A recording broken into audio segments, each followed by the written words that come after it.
안녕하세요. 저는 서울에 사는 여성입니다. 재 짓고 살면 안 된다는 말이 왜 생겨났는지 참 알 것도 같지 않나요? 전 어려서 아버지랑만 단둘이 살았어요. 엄마의 기억은 나지만 엄마가 집을 나간 후로 묻지도 따지지도 않고 단 한 번도 궁금해한 적도 없었어요. 그것이 아버지에게 예의라고 생각했으니까요. 아버진 절 사랑으로 키워주셨습니다. 그 덕분에 의사가 되었고 같은 병원에서 근무하는 남편을 만나 결혼을 하게 되었죠. 어려운 환경에서 드문 케이스인 저와는 달리 남편 집은 원래도 부유하더라고요. 처음엔 그래서 마음이 조금 안 좋았습니다. 부유한 시어머니는 가난한 저를 그렇게 살갑게 보지 않으셨습니다. 적대시하였죠. 뭐 며느리 자리가 개천에서 선녀가 난 것도 나쁘지 않지. 말대꾸도 안 할 거고 오히려 본인 분수도 잘 알 거니까. 난 그렇게 생각해서 너랑 우리 윤호 결혼시키는 거야. 배울 만큼 배웠으니까 무식하지도 않을 거고, 안 그러니?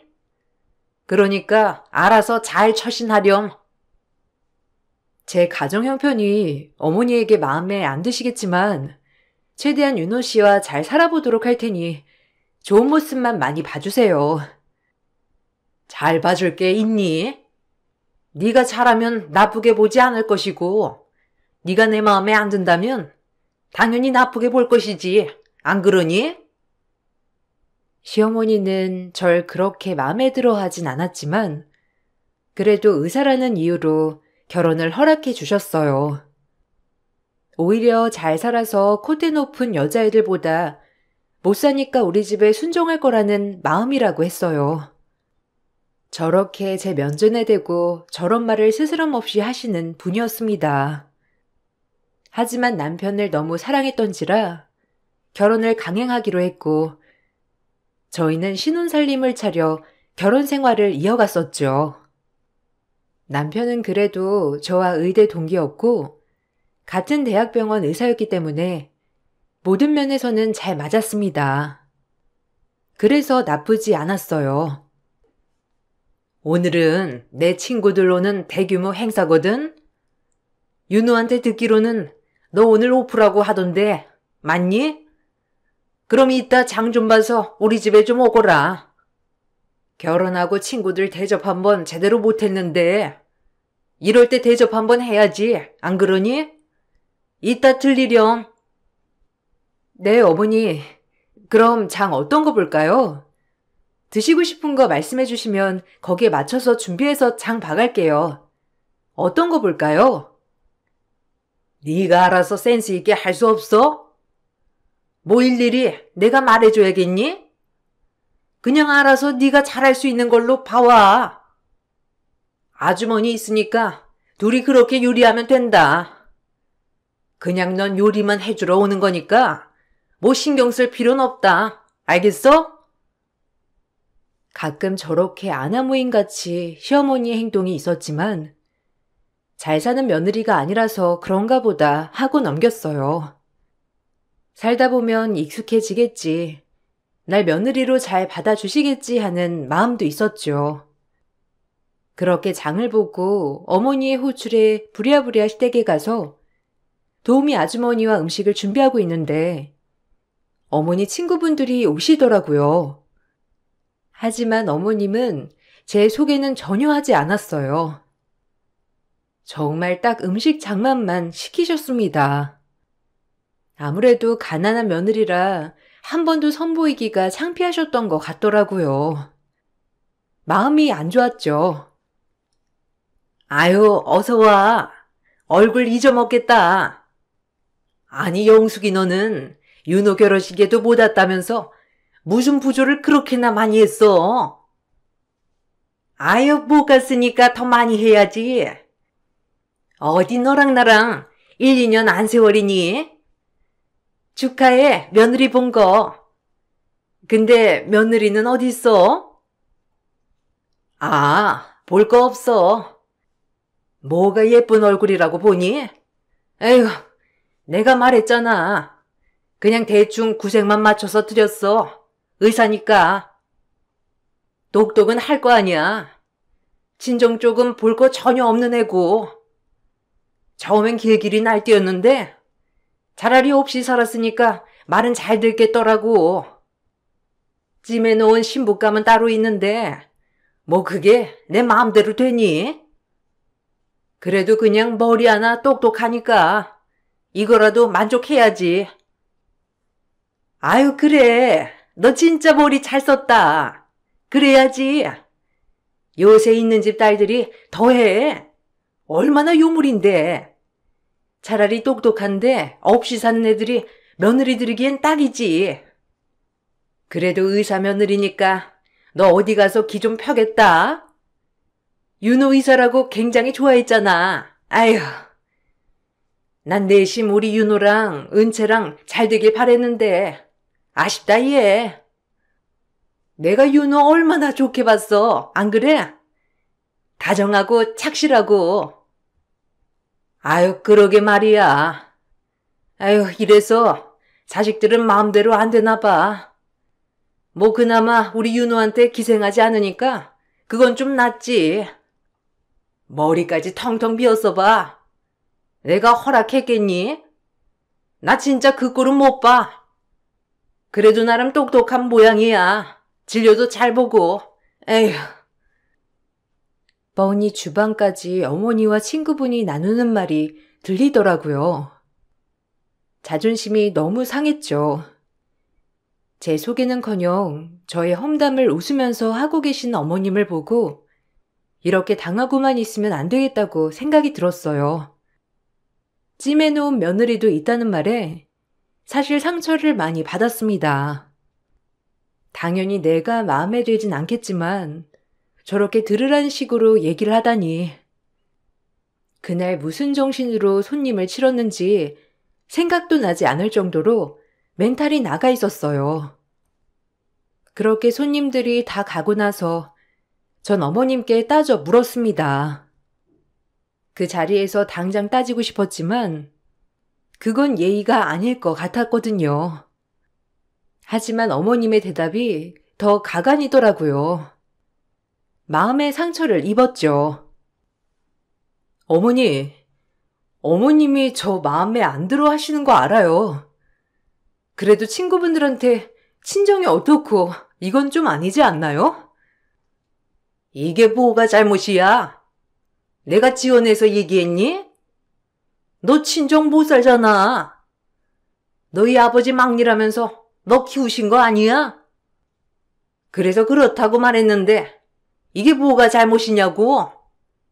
네가 의사 아니었으면 이런 로열 패밀리에 입성할 수나 있었겠니? 참나. 로열 패밀리요? 로열 패밀리인데 말은 참 가리지 못하시네요. 저희 아버지 막일 하셨어도 한 번도 저 욕먹이게 키운 적 없으시고요.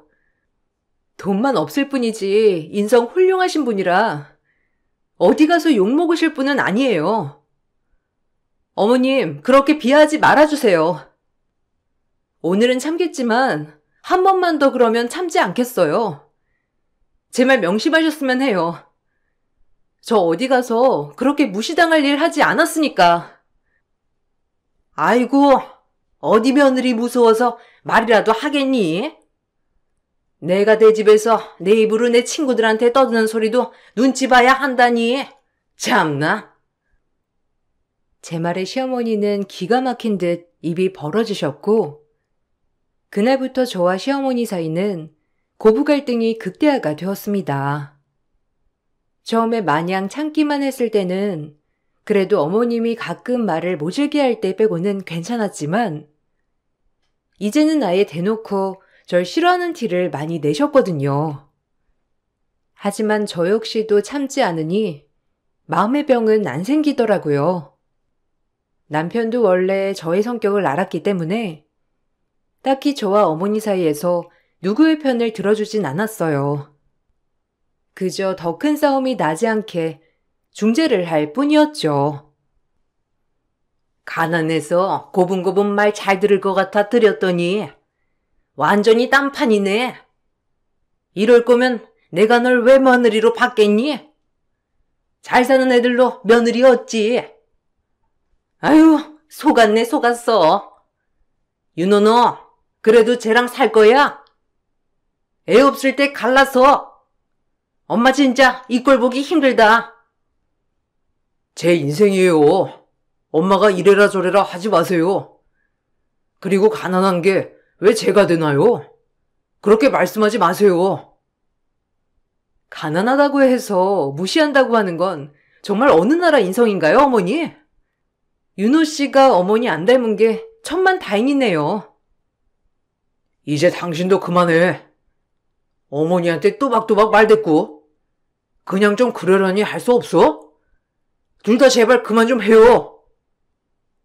시댁에 오면 늘 이런 상황이 반복되었죠. 그러다 저희 병원에 어머님 친구분이 예약을 하셨던 날이 있었어요.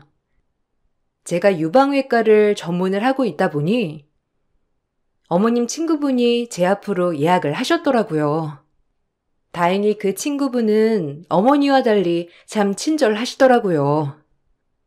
제가 가난한 환경에서 자랐다는 것을 알면서도 참 친절하셨어요. 그래도 그런 친절한 모습을 보니 마음이 많이 풀렸어요. 어머, 숙자 며느리라고 해서 여기로 예약했는데 결혼식에서 봤던 것보다 훨씬 수수하고 예쁘네. 나 기억나요? 어머, 네. 오늘 불편한 곳 있으셔서 오신 거죠? 기억나요. 인상이 굉장히 좋으셔서 결혼식에서도 좋게 생각했거든요. 어머, 말도 예쁘게 하네. 숙자는 어쩜 이리 예쁜 며느리를 얻었을까? 똑똑하고 밝고 내 며느리 삼았으면 좋겠다. 그렇게 말씀해 주셔서 감사합니다. 그래도 어머님한테는 한없이 모자란 며느리인데요, 뭘. 오늘 진료 잘 봐드릴게요. 의뢰하시는 소리였지만 참 고마웠어요. 어머님한테도 못 들어본 소리를 들었으니 고맙더라고요. 그래서 최선을 다해서 진료를 봐드렸어요. 어머님 친구분들은 다 어머님 같으실 줄 알았는데 저의 생각이랑 완전히 다르더라고요. 그렇게 진료가 끝이 나고 어머님 친구분은 저에게 연신 고맙다며 인사를 하시고 가셨죠. 그리고 어머님 친구분들 모임 때 그 얘기를 하셨나 보더라고요. 아니, 며느리 되게 괜찮던데? 어찌나 친절하던지. 야, 너 며느리 잘 얻었더라. 가난한 게 뭐가 어떻다고? 참 좋게 생각해. 가난한 것만 그런 게 아니라 얼마나 되바라졌다고. 네가 몰라서 그래. 하여튼 거기서 진료 보니까 잘해주디? 아유 그럼. 싹싹하고 친절하고 어찌나 상냥하던지. 그러니까 너무 미워하지 마라. 얼굴도 예쁘고 나 같으면 모시고 살겠다. 며느리 너무 구박하지 마. 다 돌아온다. 네가 윤호 말고 또 누가 있어, 안 그래? 그러니까 그냥 그러려니 하고 잘해줘. 아유, 그래도 그게 아니지. 돈으로 지가 갈리는 건데 이 세상이 요즘 애들 말로 흙수저가 어디 금수저 된다니? 안 그러니 숙자야? 아직도 나는 은채랑 윤호랑 안 맺어진 게 너무 아깝다. 우리가 얼마나 좋은 사돈이 될 수 있었는데, 아휴, 얼굴은 몰라도 네 얘기만 들었을 땐 며느리 진짜 별로 같아. 되바라진 게 꼭 엄마 없는 티가 난다고 해야 하나? 이래서 끼리끼리 만나야 해. 아유, 누가 아니라니. 어쩜 하여튼 나랑 영숙이는 옛날부터 아주 말이 잘 통한다니까. 안 그러니? 너네 만나서 스트레스나 풀어야지. 어머니 친구분들이지만 그래도 저에게 진료를 보셨던 아주머니는 제 칭찬을 많이 하셨다고 하더라고요. 하지만 어머님 친구분 중 한 분은 역시나 어머님처럼 얘기를 하셨다고 했고요.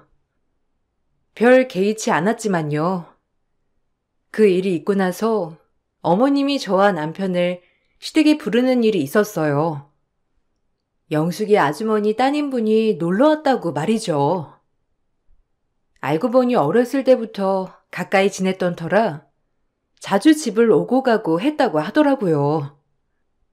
남편과 저를 불렀다는 게 좀 찝찝했지만 어머님이 불렀으니 안 갈 수도 없어서 갔습니다. 윤호야, 영숙이 아줌마 딸 기억나지? 은채잖아. 어쩜 유학 갔다고 하더니 이제 귀국한 거야? 아유, 예뻐라. 네, 아줌마. 귀국하자마자 엄마한테 안 가고 이리로 온 거예요. 오빠, 잘 지냈어? 아, 이분이 오빠랑 결혼한? 아유, 은채 너무 예뻐졌네. 아유, 영숙이가 그렇게 입에 발리게 칭찬을 하더니. 그래서 미술 전공한다며? 곱다 코와. 그러게. 윤채, 너 진짜 예뻐졌다. 어릴 때는 못생겼더니. 아, 여보, 인사해. 어릴 때 동네 동생이야. 아, 네. 안녕하세요. 김미정이라고 해요. 얘기는 들었었는데 처음 뵙네요. 시차 적응하기 힘드시죠? 바로 오신 거면 힘드실 텐데. 아니요, 뭐 괜찮아요. 근데 윤호 오빠가 결혼한 사람이라고 해서 기대 굉장히 많이 하고 왔는데 오빠 외모는 안 봤었구나. 아유, 우리 은채 유머 감각 좀 봐라. 윤호가 원래 여자 볼 줄을 잘 몰라. 아유, 난 우리 은채랑 윤호랑 짝됐으면 했는데. 아, 엄마. 무슨 소리를 그렇게 하세요? 무슨 제가 외모를 안 봐요? 외모를 봤으니까 미정이랑 결혼했죠. 야, 윤채, 까불래? 이게 뭐지 싶었어요. 시어머니 모임 날도 그렇게 미운 말만 골라 하던, 얼굴도 못 본 목소리만 까랑까랑 하던 아줌마의 딸도 그 아줌마와 똑같이 말을 막 하더군요. 참 뼛속까지 무례한 인간들이라고 생각하고 있을 때 시어머니는 저에게 심부름을 시키기 시작했죠. 어찌나 그 여자를 공주 모시듯 모시던지 어이가 없었습니다. 알고 보니 시어머니가 점찍어둔 며느리였어요. 참 저랑은 완전 반대로 대해주더라고요. 자괴감이 몰려왔지만 최대한 티내지 않았습니다. 어머님과 똑같은 사람이 될 수 없었으니까요. 예, 가서 다과 좀 내와라. 빠릿빠릿하지 못하니? 은채, 멜론 좋아하니? 외국에서 밥도 못 먹었나 봐. 어쩜 이리 말랐어? 아니에요, 아주머니. 뭐 여자가 이 정도는 되어야죠. 하여튼 오랜만에 아주머니 얼굴 보고 너무 좋아요.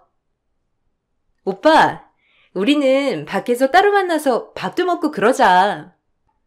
우리 옛날에 되게 잘 놀았잖아. 안 그래? 난 오빠랑 예전처럼 지내고 싶은데. 그래, 어느이처럼 잘 지내면 좋지. 우리 윤호도 외동이고 너도 외동이니까 서로 의지도 되고. 아유, 잘 어울린다 정말. 아, 엄마, 자꾸 왜 그래요? 뭘 잘 어울려? 은채는 그냥 동생이지. 시간 되면 미정이랑 같이 밖에서 밥 사줄게. 난 오빠랑 둘이 보고 싶은데. 낯가리는 거 알면서. 왜? 이제 유부남이라고 동생한테 시간도 안 내주는 거야? 웃긴다.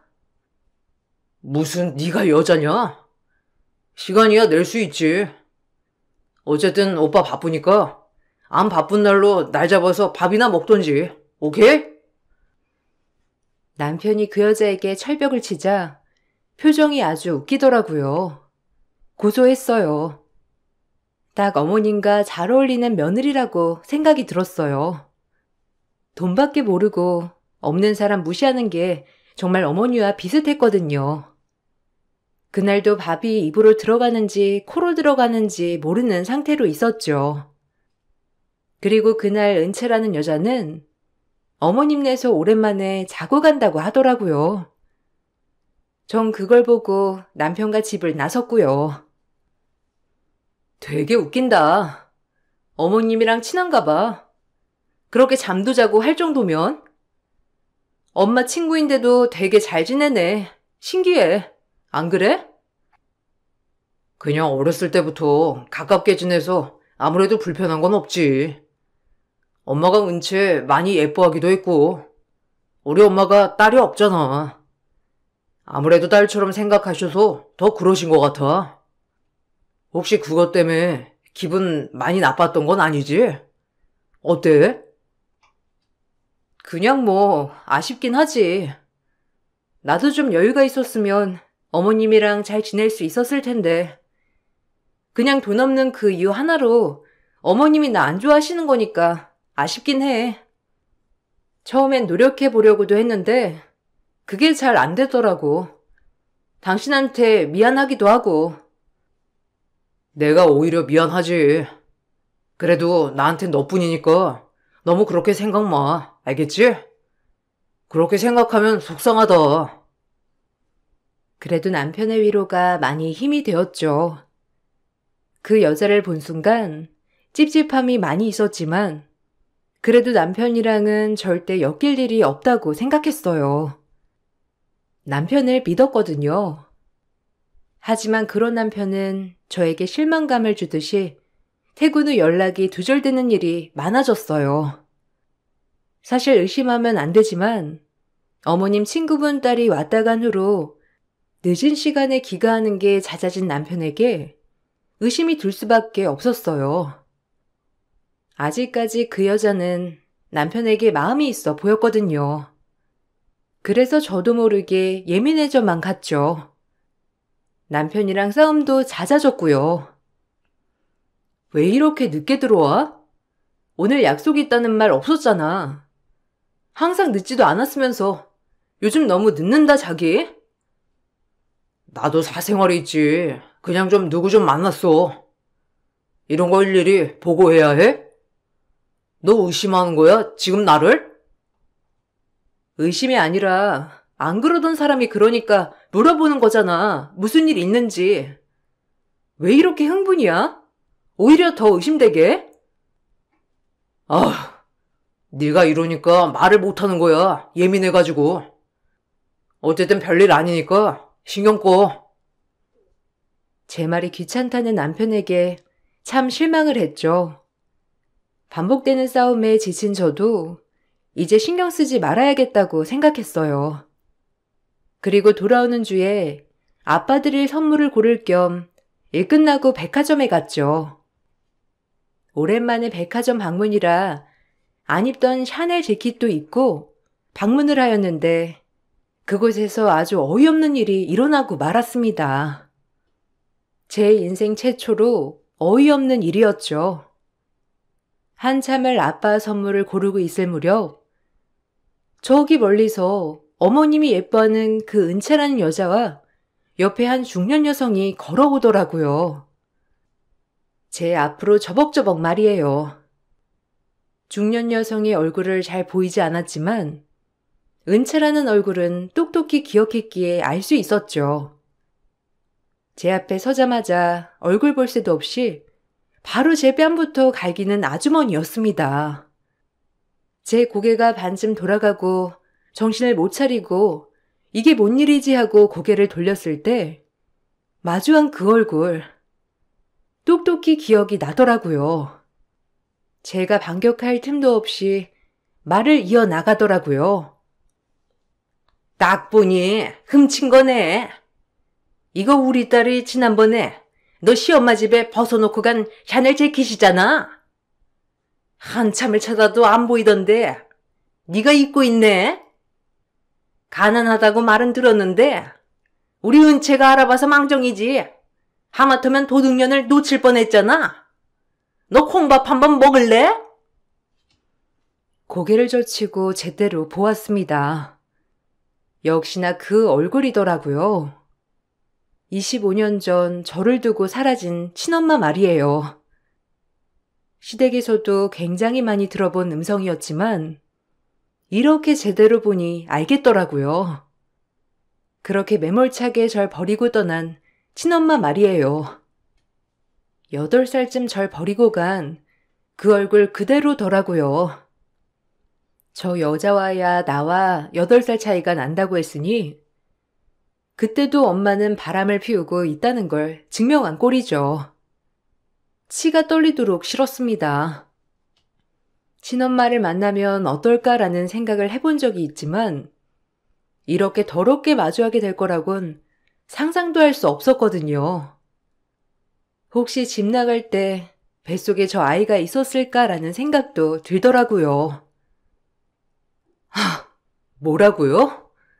도둑이라뇨? 이거 제 옷이에요. 어쩌다 따님이랑 같은 옷이 있었나 본데 따님이 무슨 말을 했는지 모르겠지만 잘 찾아보셨나요? 당황스럽네요. 초면에 다짜고짜 뺨을. 아니 그보다도 조영숙 씨 아닌가요? 아니긴 뭐가 아니야. 네가 내 옷 훔친 거잖아. 좋은 건 알아가지고. 그새 너네 시엄마 집에서 홀랑 가져간 거니? 우리 엄마 이름이 조영숙인 건 또 어떻게 알았대? 엄마, 이 여자 알아? 이 여자가 엄마 이름을 어떻게 알아? 기가 막혀. 김감용 씨 아시죠? 저희 아빠입니다. 이쯤 하면 제가 무슨 말 할지 다 예상이 가시죠? 정말 기가 막히네요. 저의 입에서 아빠의 이름 석자가 나오자 그 여자는 얼굴이 새파랗게 질리더라고요. 그리고 딸에게 먼저 가라고 소리를 쳤어요. 그리고 금방이라도 울 것 같은 가증스러운 표정을 지으면서 말하더라고요. 참 웃기더라고요. 이렇게 살고 있었다니 말이에요. 너 얼른 집에 가 있어. 나 이 아가씨랑 할 말이 좀 있거든. 얼른. 엄마가 나중에 설명할게. 빨리 가 있으란 말이야. 왜요? 왜 가 있으래? 아니 딸도 못 알아보고 뺨을 쳐? 당신 미친 거 아니야? 그래. 날 따윈 잊었겠지. 그러니까 그러고 살았겠지. 당신이 버린 딸 그렇게 시엄마랑 짝짝꿍 돼서 씹으니 좋아요? 내가 누구 때문에 엄마 없이 자랐는데. 근데 당신은 딸 낳고 잘 살았네. 죄책감 하나도 없어? 당신 얘기 들어보면 돈이 제일 중요하던데. 그래서 우리 아빠 버린 거구나. 나랑 우리 아빠. 아니야? 아니, 저기 그럼 네가 미정이야? 미정아, 일단 내 얘기 좀 들어봐. 응? 아니 내가 다 설명할게. 내가 그럼 내 딸 뺨을... 왜? 나 도둑년으로 몰 땐 언제고. 이제 와서 딸 뺨이라고 하니까 아까워? 이중인격 사이코패스 같으니라고. 아니 엄마, 지금 무슨 소리를 하는 거야? 친엄마라니? 이게 다 뭐냐고. 그리고 당신 옷이나 벗고 얘기해. 어디서? 전 옷을 벗으라는 그 은채라는 애의 말에 뺨을 날렸습니다. 저도 맞았으니 본인 딸도 맞아야겠다고 생각했거든요. 제가 뺨을 치자 그 여자는 억울하단 듯이 소리를 지르고 악다구니를 쓰더라고요. 옆에 있던 친엄만 아무 말도 못하고 전전긍긍 하더라고요. 그리고 모든 사람들이 저희를 에워싸고 구경하더라고요. 창피한 것도 몰랐습니다. 저 역시도 너무 당황스러웠거든요. 너도 맞아야지. 나도 너네 엄마한테 맞았잖아? 그리고 이 옷 내 거라고. 이 옷 어디 너만 살 수 있는 줄 알아? 너 미술한다고? 꼴랑 얼마 버니? 너 내가 얼마 버는 줄이나 알고 나대는 거야. 기껏해야 부모 돈으로 기생하는 주제에 어디서 나대? 뭐라고? 아, 주제 파악 못하는 건 너지. 너 오빠가 요즘 늦지 않아? 오빠가 뭐하고 다니는 줄도 모르면서 참나. 왜? 너랑 바람났니? 그게 너였어? 그래, 요새 늦더라. 보는 눈이 겨우. 너 가져. 걱정 마. 너 가지게 해줄 테니까. 오빠가 너랑 사는 거 지긋지긋하대. 알아? 나같이 연기가 좋단다.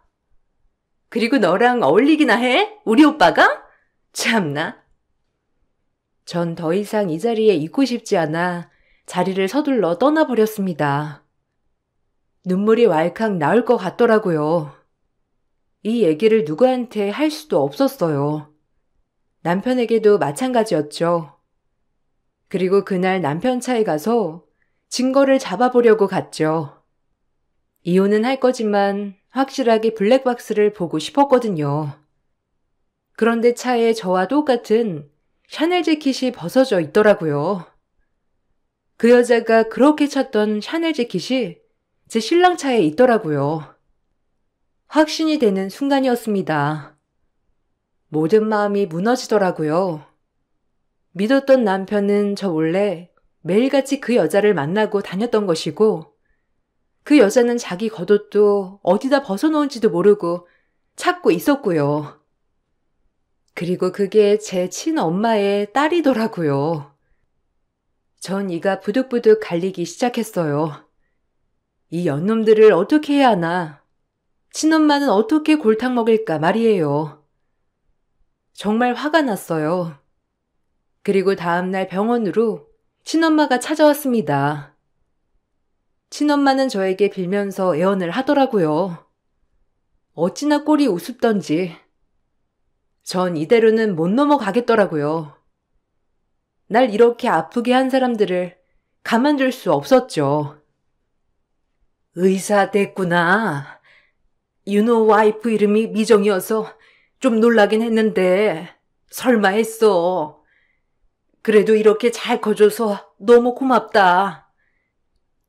할 말 있음 빨리 하고 가요. 당신이랑 할 말 없으니까. 돈 없는 것들이랑은 상종 안 하잖아, 당신. 왜? 나한테 할 말이 뭔데? 염치 없지만 지금 은채 아빠는 나 애가 있는 줄 몰라. 그러니까 비밀로 해주면 안 될까? 내가 돈은 얼마든지 해줄게, 어? 그 말 하려고 여기까지 행차하셨어? 그렇게는 못하겠는데? 당신도 무너져 봐야지. 우리 아빠가 무너졌던 것처럼. 돈? 얼마나 줄 수 있는데? 뭐 병원 차려줄 수 있어? 그 정도도 못 해줄 거면 돈 있다고 나대지 마. 알겠어? 당신도 똑같이 당해봐. 제발. 그날 은채한테도 그냥 한 번만 눈 감아달라고 했어.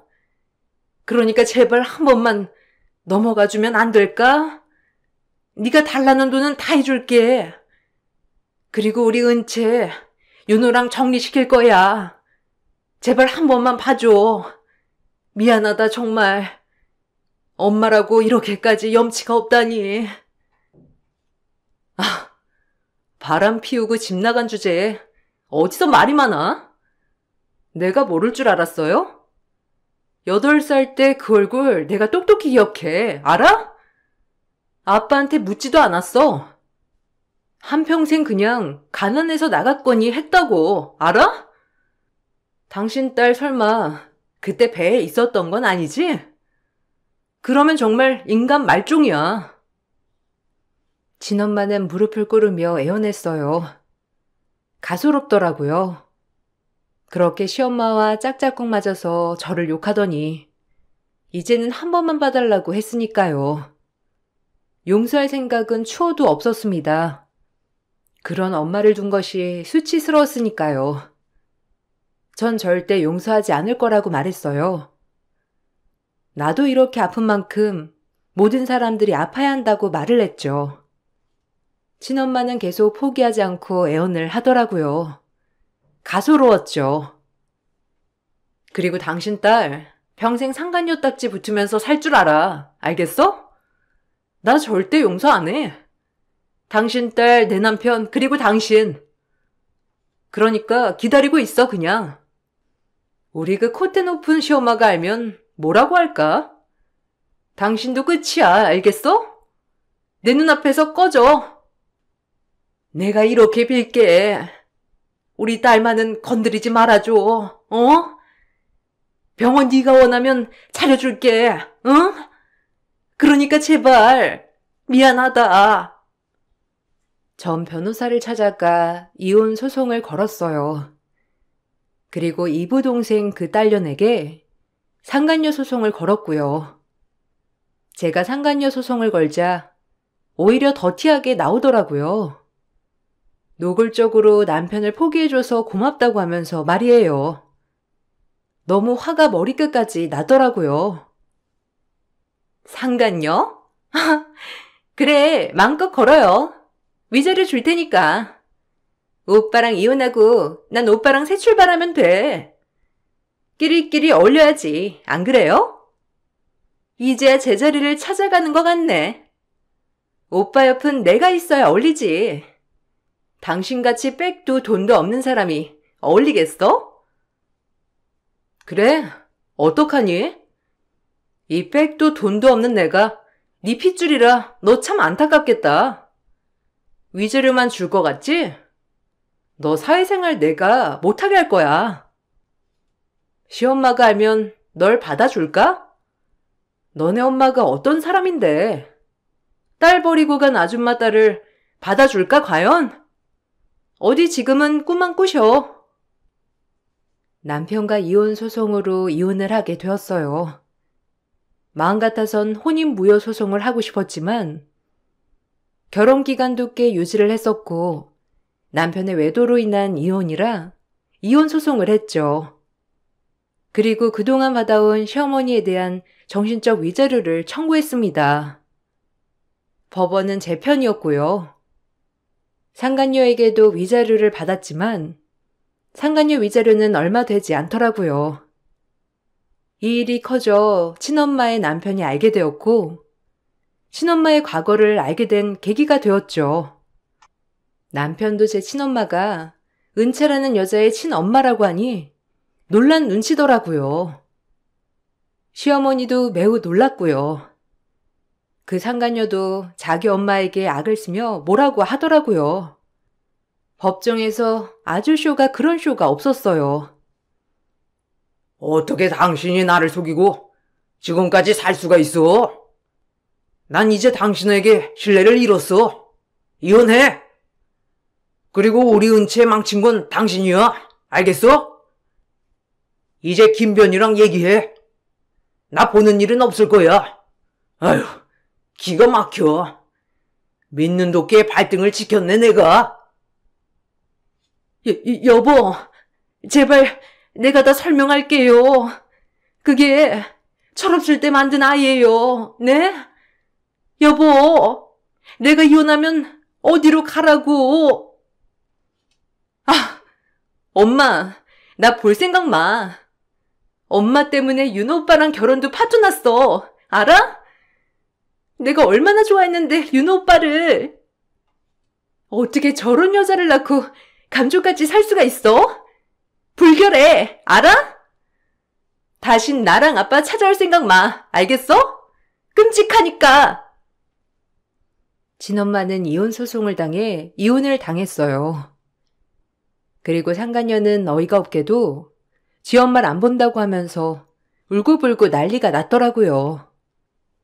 시어머니는 이 모습을 보시고 남편에게 은채와의 결혼도 반대라고 하면서 엄포를 놓으셨고요. 참 웃겼습니다.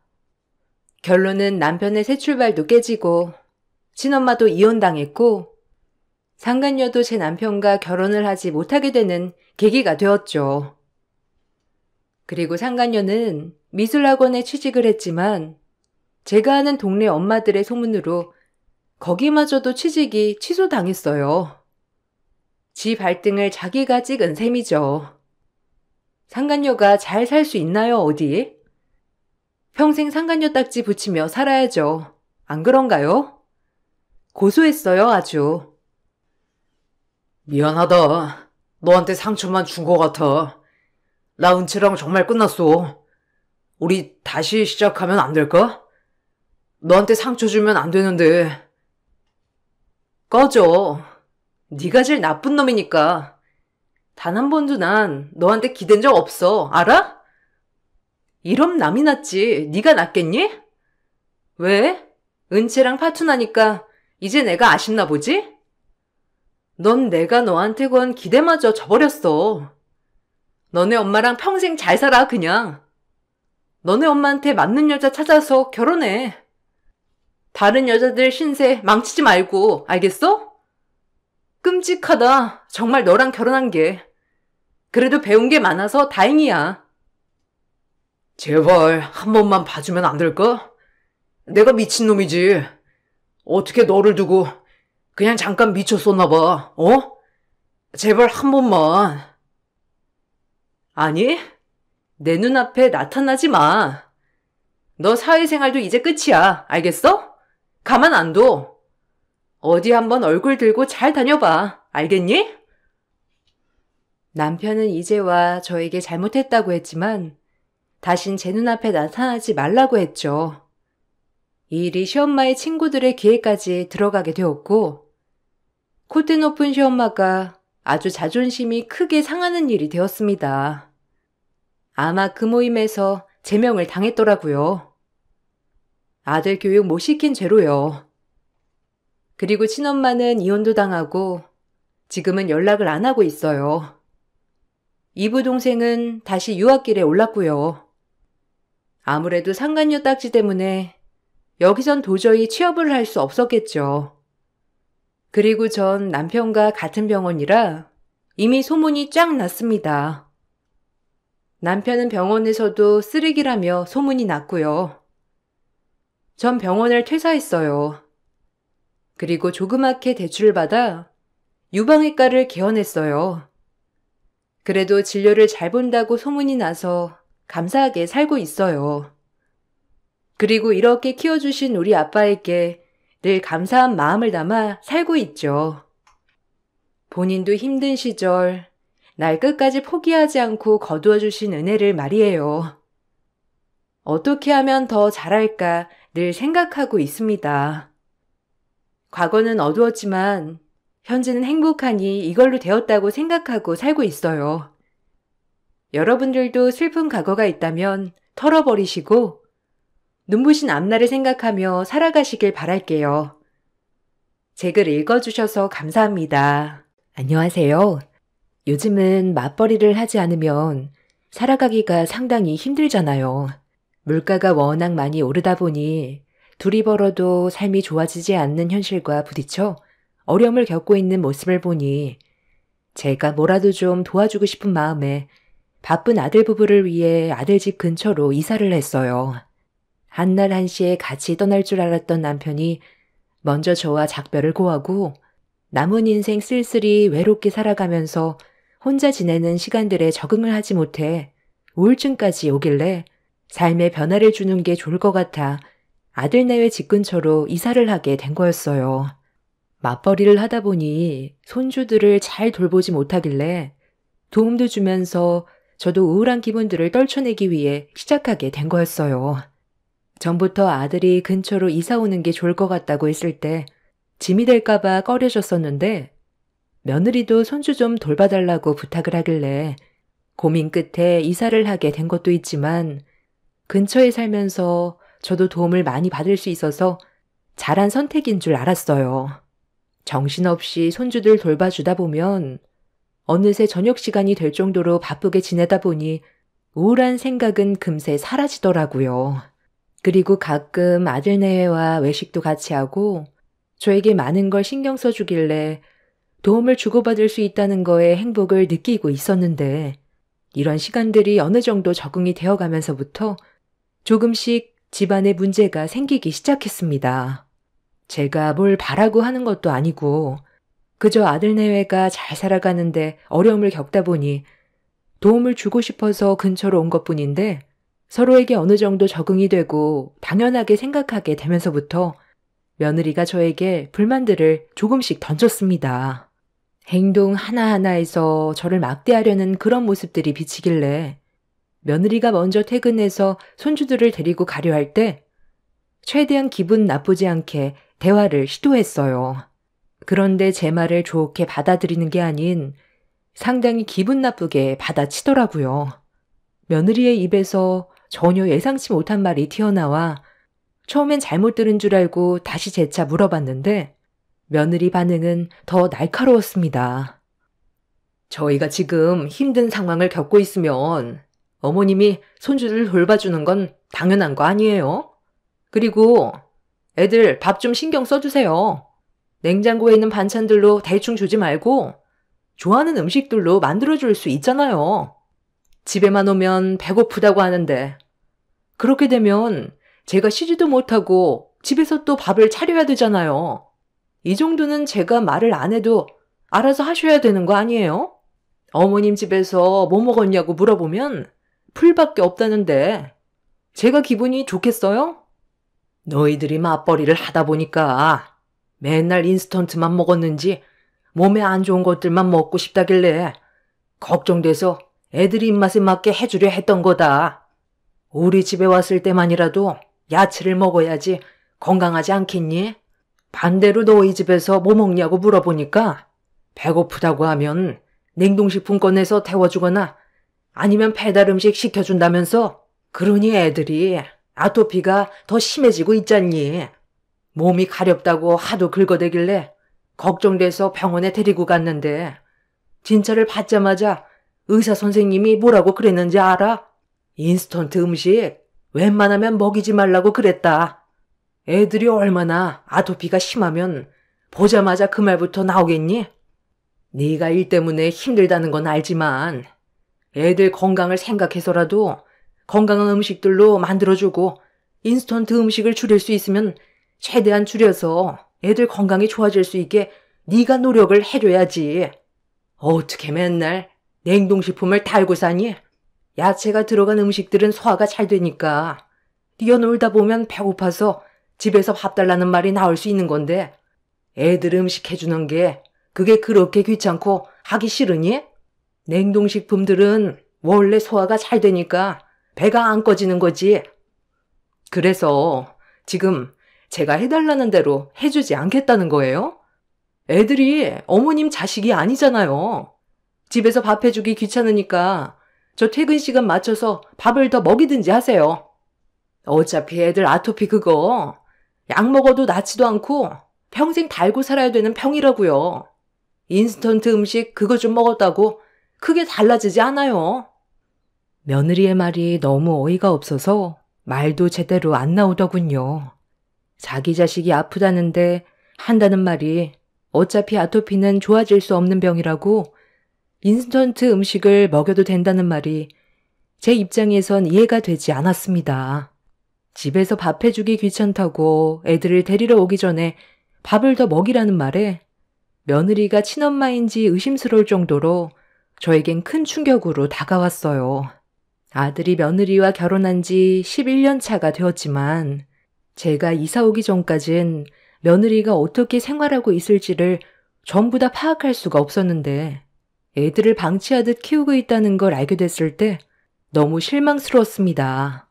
아들은 회사 일을 마치고 곧바로 대리운전까지 뛰느라 주말이 아니면 아이들이 자고 있는 모습만 보기 때문에 며느리가 애들을 어떻게 돌보고 있는지 모든 걸 파악할 수는 없었습니다. 며느리의 입에서 나온 충격적인 말에 제가 지켜만 보는 건 손주들에게 죄를 짓는 것 같아 그날 마트에 들러 장을 봐온 뒤에 다음날 아침 일찍 며느리 집으로 향했어요. 아들은 제 얼굴을 보자마자 무슨 일로 아침부터 왔냐고 물어보길래 집안이 어떻게 돌아가고 있는지 확인해 보려고 왔다며 집 안으로 들어갔어요. 잘 됐네. 어머님, 애들 등교 좀 시켜주세요. 아침마다 애들 신경 쓰는 거 정말 힘들었는데 앞으로 등하원 전부 대신해 줄 수 있죠? 냉장고 보면 먹을 거 있어요. 대충 먹이고 보내세요. 그리고 제가 워낙 요즘 바빠서 집안 정리를 못했거든요. 용돈 드릴 테니까 어머님이 앞으로 신경 좀 써주세요. 건강도 챙기고 용돈도 챙기니까 어머님도 좋으시죠? 오래간만에 집밥 먹고 싶으니까 어머님 음식 기대할게요. 당신도 오늘은 퇴근하고 집에서 밥 먹는 걸로 해. 우리 어머니가 가정부야? 당신이 당연히 해야 될 일들을 못하니까 직접 오신 거잖아. 나도 하도 바쁘니까 그동안 말을 안 하고 있었지. 이게 집안 꼴이야? 내가 오늘 온 건 애들 건강 문제로 온 거니까 일단 늦겠다. 너희들 먼저 서둘러 출근부터 해라. 그리고 저녁에 너희들한테 할 말이 있으니 늦지 않게 집에 들어오거라. 당신도 집안일 신경 쓰지도 않으면서 왜 나한테만 뭐라고 그래? 나도 똑같이 하루 종일 일하고 집에 들어오는 거라고. 힘든 몸으로 이 정도 관리해주는 것도 감사하게 생각해. 나는 뭐 할 말 없어서 지금까지 참고 살아왔는지 알아? 당신 벌이가 시원찮으니까 내가 밖에서 일하는 거잖아. 나도 다른 집안 여자들처럼 집에서 애들만 보고 집안일에만 신경 쓰고 싶다고. 능력도 없는 너랑 결혼하고 애들 낳아준 것만도 감사하게 생각해. 나 아니었음 당신이 결혼했을 줄 알아? 며느리는 제 아들에게 막말을 퍼부은 뒤 먼저 집 밖으로 뛰쳐나갔어요. 저와 아들은 그런 며느리의 행동을 이해할 수가 없었습니다. 다들 최선을 다해 노력하고 있는데 상처되는 말들을 거침없이 꺼내고 모든 잘못이 제 아들에게 있다고 했을 땐 저도 기분이 상당히 안 좋았지만 그렇다고 출근을 앞둔 며느리를 붙잡고 뭐라고 할 수 있는 상황도 아니었어요.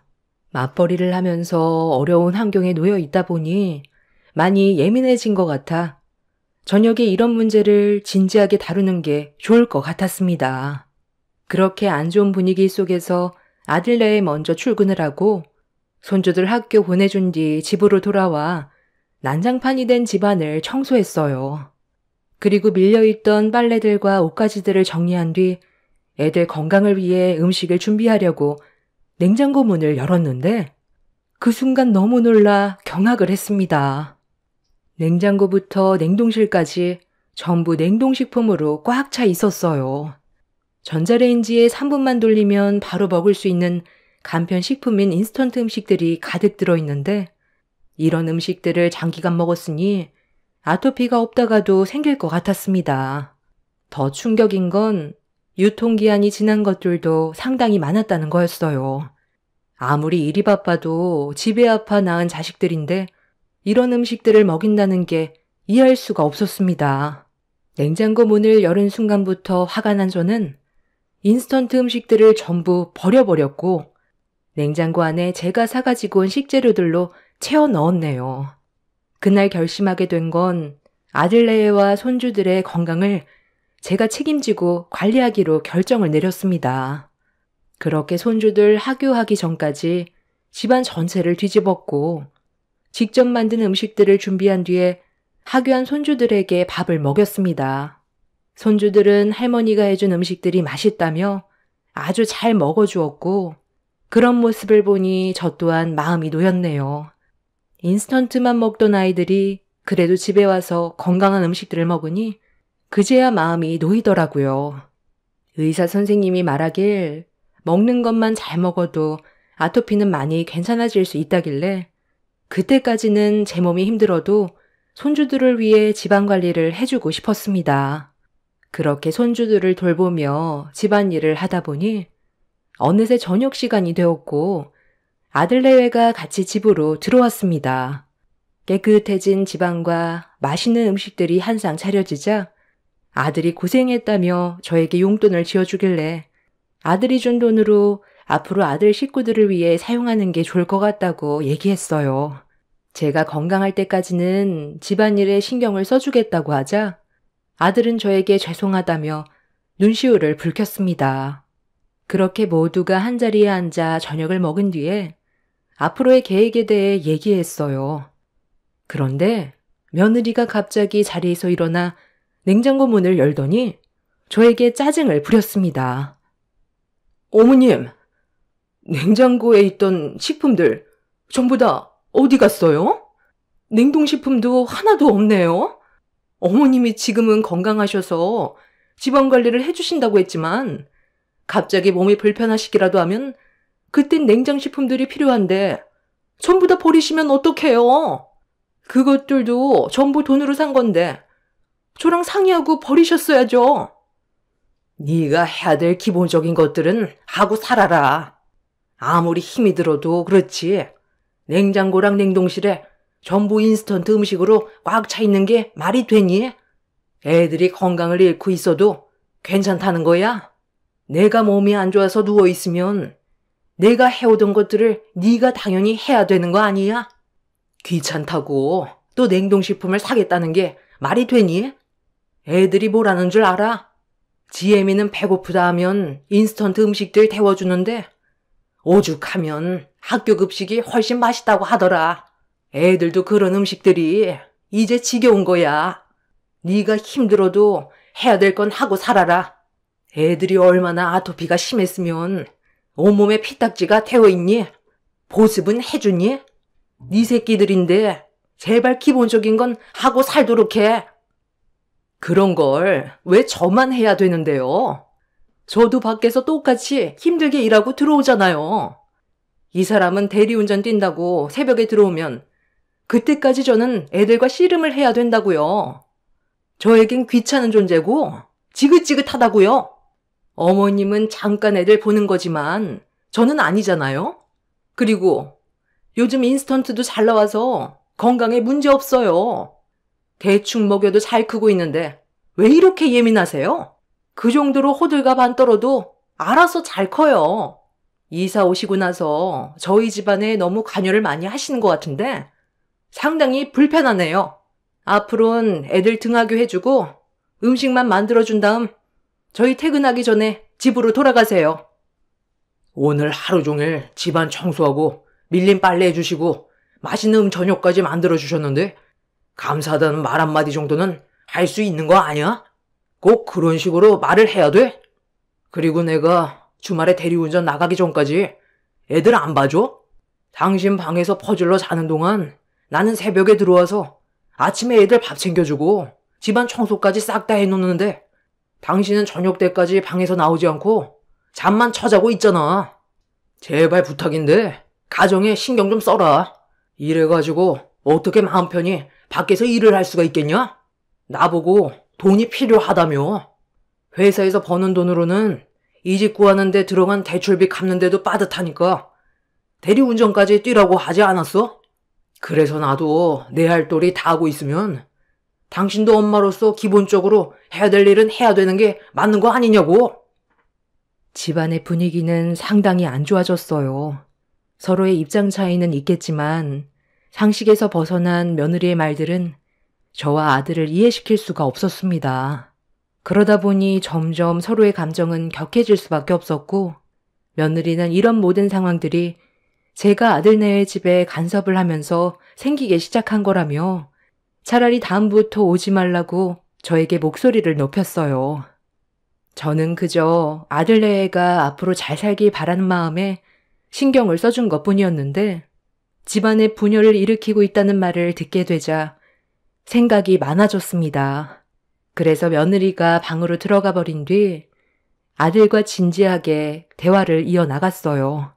앞으로 어떻게 하는 게 제일 좋은 방법일지 의논을 했는데 아들이 그동안 힘들었던 점에 대해서 풀어놓았고 얼마나 마음고생이 심했을지 알 수가 있었습니다. 아들이 그동안 몇 번이나 며느리에게 집안관리가 너무 소홀하다는 말을 재차했었지만 고쳐지지가 않아 이 문제로 상당히 많이 싸웠는데 그럴수록 아이들한테까지 피해를 주게 되는 것 같아 그냥 참고 속으로 삭혀왔었다며 힘들었던 것들을 털어놓았습니다. 그리고 아들 입에서 이혼까지도 생각 중이라는 말까지 나오게 되었네요.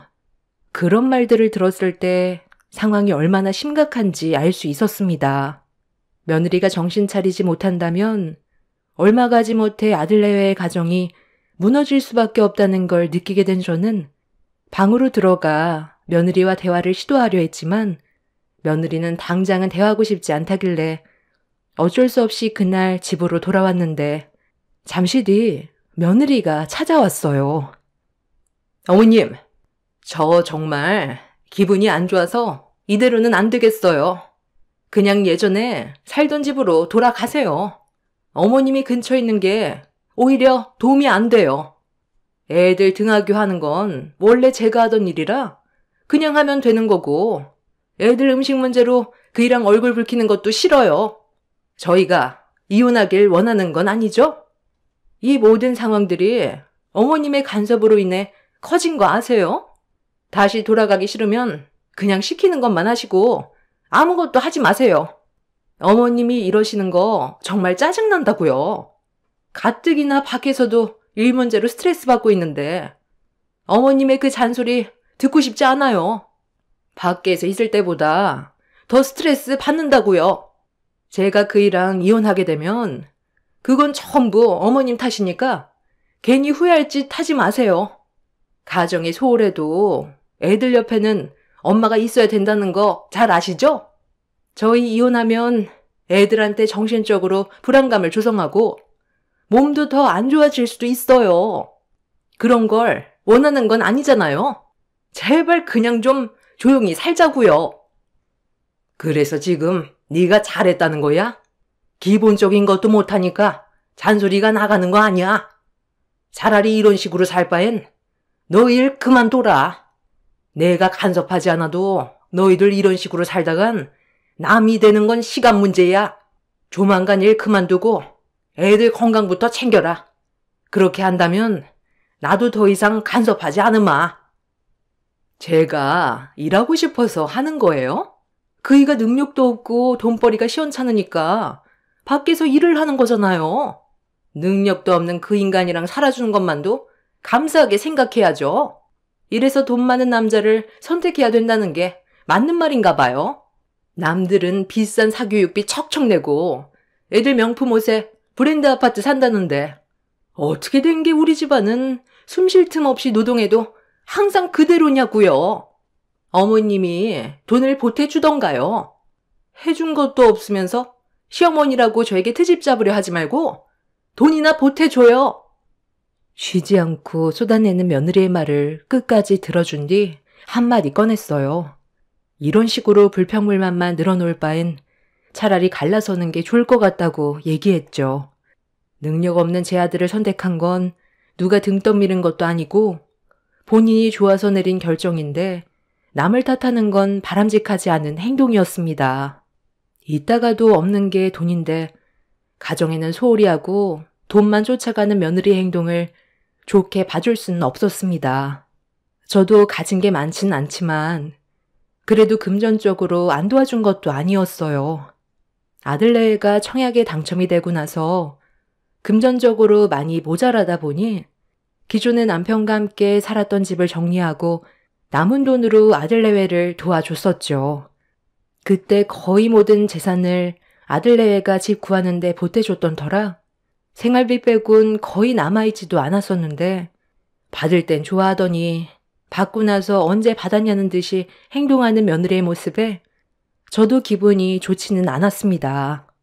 그렇게 며느리와 한참 동안 언성을 높이면서 대화를 주고받았지만 해결되는 건 아무것도 없었고 며느리는 저에게 온갖 상처되는 막말을 퍼부어댄 뒤 집으로 돌아가 버렸어요. 그런 갑작스럽게 충격을 받게 돼서 그런지 혈압이 올라 주저앉아 숨을 고르면서 앞으로 아들내외의 미래를 머릿속으로 그려봤지만 좋은 모습은 보이지가 않더라고요. 이대로 살다간 아들도 문제지만 방치돼서 아토피로 고생하는 아이들이 걱정돼 더는 좋게 봐주고 싶지가 않았어요. 제가 며느리의 정신 상태를 고쳐놓던지 아니면 아들과 이혼만이 답일 것 같았습니다. 그렇게 아들과 손주들 걱정에 잠 한숨 못 자고 나를 꼴딱 세웠어요. 그리고 아침 새벽 동이 트자마자 아들네외 집으로 향했습니다. 저는 제 할 일을 하기 위해 아들 집으로 들어가 아침을 준비하고 널브러져 있는 집들 정리한 다음 손주들 밥까지 챙겨 먹인 뒤 학교를 보냈어요. 아들은 저에게 감사하다고 했지만 며느리는 저에게 말 한마디 걸지 않았습니다. 전날에 한바탕 했으니 당연한 결과였어요. 별로 신경 쓰지 않았는데 최근 들어 신경 쓸 일이 많아지다 보니 저도 적지 않은 나이라 몸살 기운이 몸에 돌았습니다. 그래서 몸살 기운 약을 사다가 먹은 뒤 잠깐 눈을 좀 붙였는데 거실에서 손주들 목소리가 들리더라고요. 눈을 떠보니 저도 모르게 한참 동안 약에 취해 잠에 빠져 있었습니다. 몸이 확실히 좋지 않다는 걸 느낄 수 있었고 힘겹게 방문을 열고 나왔는데 손주들이 제가 몸이 안 좋다는 걸 알고 아침에 만들어 놓은 음식들을 알아서 챙겨 먹었더라고요. 손주들은 제가 몸이 안 좋다는 걸 알고 깨우고 싶지 않았다며 오히려 저를 걱정해주고 있었습니다. 손주들에게 그 말을 들었을 때 너무 고맙게 느껴졌었죠. 시간을 보니 아들네가 퇴근할 시간이길래 서둘러 음식 준비를 하려고 했는데 머리가 핑 돌아 잠깐 소파에 앉아 있었습니다. 그런데 때마침 며느리가 먼저 들어오더라고요. 저와 눈이 마주쳤는데도 아는 척도 하지 않고 방 안으로 들어가 옷을 갈아입고 나왔는데 주방을 한번 쓱 보더니 저보고 밥도 안 해놨냐면서 불만을 털어놓기 시작했습니다. 제가 몸이 좀 안 좋아서 밖에서 먹고 들어오던지 아니면 있는 반찬들로 그날 하루는 대충 때워야 할 것 같다고 설명했는데 제 말이 끝나기가 무섭게 며느리는 지갑에서 3만 원을 꺼내 들더니 제 얼굴을 향해 던졌습니다. 밥도 안 해놔요? 아니, 용돈까지 챙겨줬으면 기본적인 건 해놔야 할 거 아니에요? 돈값도 못하는데 왜 그이한테 돈은 받아가는 거예요? 그 돈 가지고 마트 가서 삼겹살이나 좀 사와봐요. 오늘 고기에 소주 한 잔 해야 될 것 같아요. 제가 오늘 그이랑 전화통화로 얼마나 많이 싸웠는지 아세요? 이게 다 어머님 때문이잖아요. 전날에 저랑 싸웠던 거 기억 안 나요? 치매도 아니고 벌써 까먹은 거예요? 아니면 생각이 전혀 없는 거예요? 제가 어제 뭐라고 그랬어요? 알아서 한다고 했잖아요. 그런데 어머님이 오셔서 음식 만들고 애들 등교시키면 제가 고마워할 줄 알았어요? 가뜩이나 기분 안 좋은데 고맙다는 말이 나오겠냐고요. 그런데 아침부터 인상 쓰고 어머님한테 고맙다는 말 안 하고 출근했다고? 그이가 전화해선 저에게 막말을 쏟아냈어요. 이것도 저 때문이에요? 제발 그냥 좀 오지 말라고요. 저희가 정말 이혼하는 거 보고 싶지 않으면 제발 시키는 거 외엔 아무것도 하지 마세요.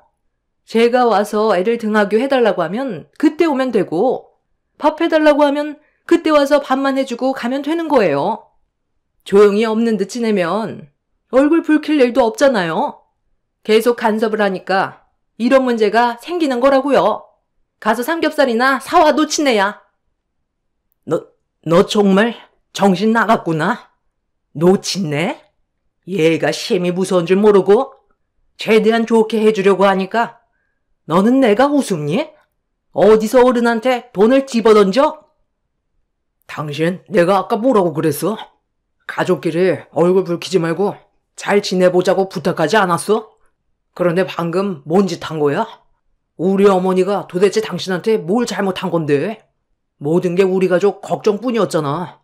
애들 아토피가 심하니까 음식에도 신경을 써준 건데 도대체 뭐가 문제야? 지금 애들 봐봐. 당신이 인스턴트 음식만 먹였을 땐 쉬지 않고 온몸을 긁어댔는데 지금은 날이 가면 갈수록 아토피가 좋아지고 있잖아.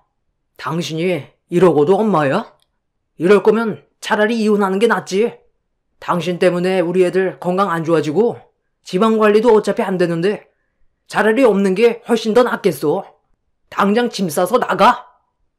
내가 왜 나가? 나가야 될 사람은 내가 아니라 저 노인네라고. 네가 잔소리 한번 들어볼래? 얼마나 기분 안 좋은지 알아? 본인은 그동안 살면서 얼마나 잘했다고 나한테 이래라 저래라야. 이래서 시어머니 간섭하는 집안은 결국 이혼한다는 거야.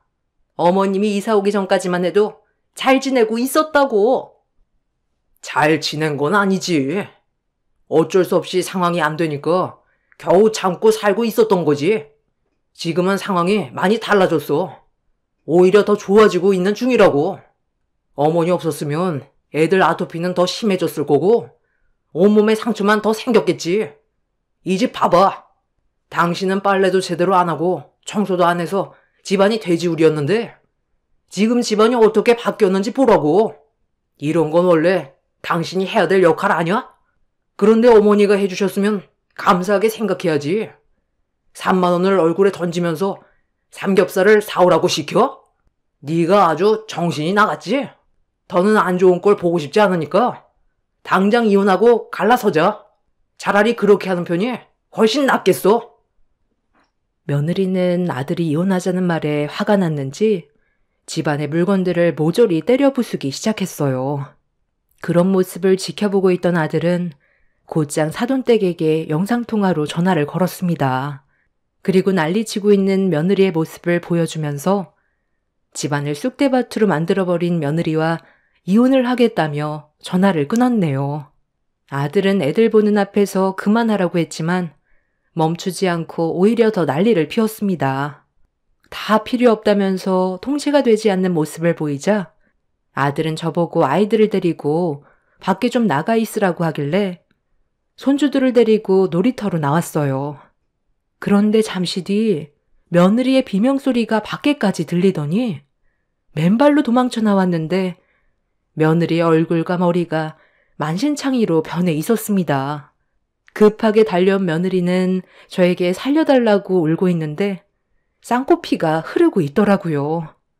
뒤이어 아들이 밖으로 나왔는데 한쪽 손에는 핸드폰이 들려 있었습니다. 저는 아들을 진정시키기 위해 동네 시끄럽게 하지 말고 집으로 들어가자고 했는데 아들이 핸드폰을 저에게 보여주더라고요. 그런데 그 핸드폰 속에 며느리의 모습이 담긴 사진 한 장이 제 눈에 들어왔고 그 모습을 보게 된 저는 분노를 가라앉히지 못했어요. 그동안 가정에 왜 소홀했는지 모든 걸 이해시킬 수 있는 사진이었습니다. 며느리가 다른 남자와 호텔로 들어가는 장면이 딱 찍혀 있던 거였어요. 며느리가 저에게 하는 말이 더 충격적이었던 건 스트레스 받을 때마다 호텔에 쉬러 들어간 것뿐이지 옆에 있는 남자는 그냥 아무 사이도 아니라며 아무 일도 없었다는 변명을 늘어놓았습니다. 어느 누가 스트레스를 받으면 외간 남자와 호텔에 간다는 말을 믿을 수 있겠어요. 도저히 용서가 안 되는 행동이었고 아들은 끈질기게 며느리를 추궁한 끝에 바람을 피웠다는 걸 인정하게 되었습니다. 그 말을 듣게 된 사돈 집안에서 저희 가족에게 용서를 구했지만 이미 받아들일 수 없는 상황까지 왔기 때문에 그대로 이혼을 강행할 수밖에 없었어요. 여자가 바람나면 가정에 소홀한다더니 그 말이 딱 맞아떨어졌네요. 아들은 며느리와 이혼을 하면서 친자 포기각서를 받아내었고 정신적인 손해배상에 대한 위자료와 함께 상간남까지 잡아 그 나쁜 놈에게도 상간 위자료를 받아내었습니다. 그렇게 아들은 며느리와 법적으로 남이 되었는데 이 문제로 상간남에게도 버림을 받고 사돈 집안 식구들에게까지 버림을 받게 되자 혼자가 되어버린 며느리는 제 아들에게 다시 찾아와 용서를 구하고 있는 중입니다. 앞으로 가정을 위해 살겠다고 했지만 그 말을 믿기에는 이미 며느리의 모든 걸 봐버렸기 때문에 더 이상의 용서는 없을 것 같습니다. 아이들도 그동안 자기 엄마가 보인 행동에 대해 실망을 많이 했는지 엄마에 대한 필요성을 느끼지 못하고 있어요. 며느리는 숙려 기간 남은 한 달 동안 제 아들을 설득시키려고 아이들의 마음을 돌리려고 노력하고 있지만 아들은 단단히 마음이 돌아선 것 같습니다.